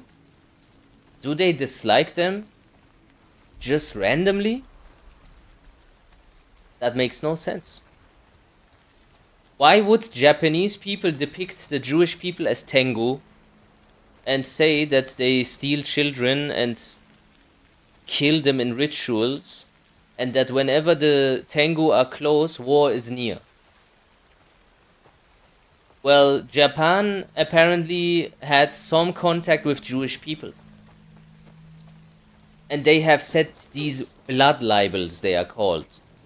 And these blood libels also were set in France, Germany, Spain, etc. There was the Spain expulsion. After the expulsion of the Jews in Spain, the Golden Age started immediately. So the Golden Age of Spain and the expulsion of the Jews dates on the exact same year. So how do these people communicate the reason why they don't like the Jewish people over geographical distances that are unfathomable from that time? Japan and France doesn't have anything to do with each other. There is no internet, there is no cell phones. Go figure. When you send your child to a school and it gets kicked out, and you send your child to another school and it gets kicked out again, you would be surprised if the reason why your child gets kicked out would be the same. But you might still believe it. But when you change the country and go from Canada to Australia, or go from Canada to fucking UK, why would that teacher there say the same about your child again? Would you still think that they are just unreasonably hating your child just because? Probably not. But for some reason, when it's about the Jewish people, this is a very possible scenario 110 times in a row. And if my intelligence tells me that this situation is impossible, then I'm a bad person. But I'm not bad. I'm just intelligent. So how do we get past this fucking point here? Can she climb this, or? I don't know where to go. For fuck's sakes, man. So you think there's no redemption for Jews? I'm not God. And God has decreed their situation. I can only tell you what Islam says about their situation. And that's it. I can't make a judgment like that or say like, yeah, well, can they redeem themselves? If God decides they can, if not, then they cannot. So in our religion, it says that the Jews are cursed because they have went away from God and they become basically Satanists. And that God only allows them to be at power for such a long time so they can get more sins and then they can get judged accordingly. And to the children of Israel it is said that whatever you do, it is for your own benefit. If you do good, it will be good for you. But if you shall do bad, then whatever you have done in the past will be held against you, and it's like a world trial. And your faces will demonstrate your anger about being exposed. And when that happens, this would be the final warning fulfilled, where you have risen to power twice and have abused it and spread facade all over the world. And facade is basically everything corrupt, wars, killing, lying, pedophilia, everything that you can imagine. And then it said that we will gather you in Israel. And after you have done horrible things and went as into their houses, kind of, it says, there will come an army and, you know, there will be some bloodshed. Because you have to understand, guys, what the Jewish people have done in Palestine, it can never be undone. Never. And what they have done to the rest of the world can never be undone either. And what they have done to the presidents, and that they have killed JFK, and that they have done 9/11, in order to lie to the people and sell them the war on Islam, which is rebranded as terror, with them making these terror militias like ISIS, Al-Qaeda, coincidentally, their leaders, tends to get exposed as Mossad agents. And when all of this shit comes out, you can think the rest. They don't care, they already won. Yeah, you think they win, but we don't believe that. Because the last time they were getting almost fucked was just 100 years ago. And they will get fucked soon again, but this time will probably be the last time of their world's domination.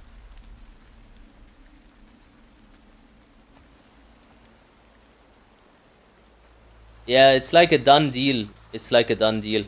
So we are just walking towards like this, like Armageddon. What do you call Armageddon? We call it Melhama.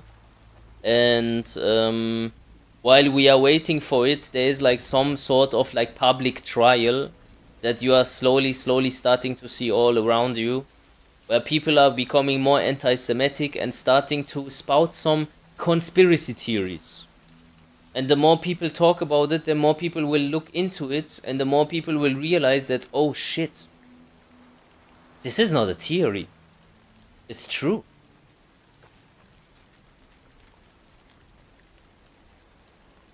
So can someone explain where I have to go? I really don't know.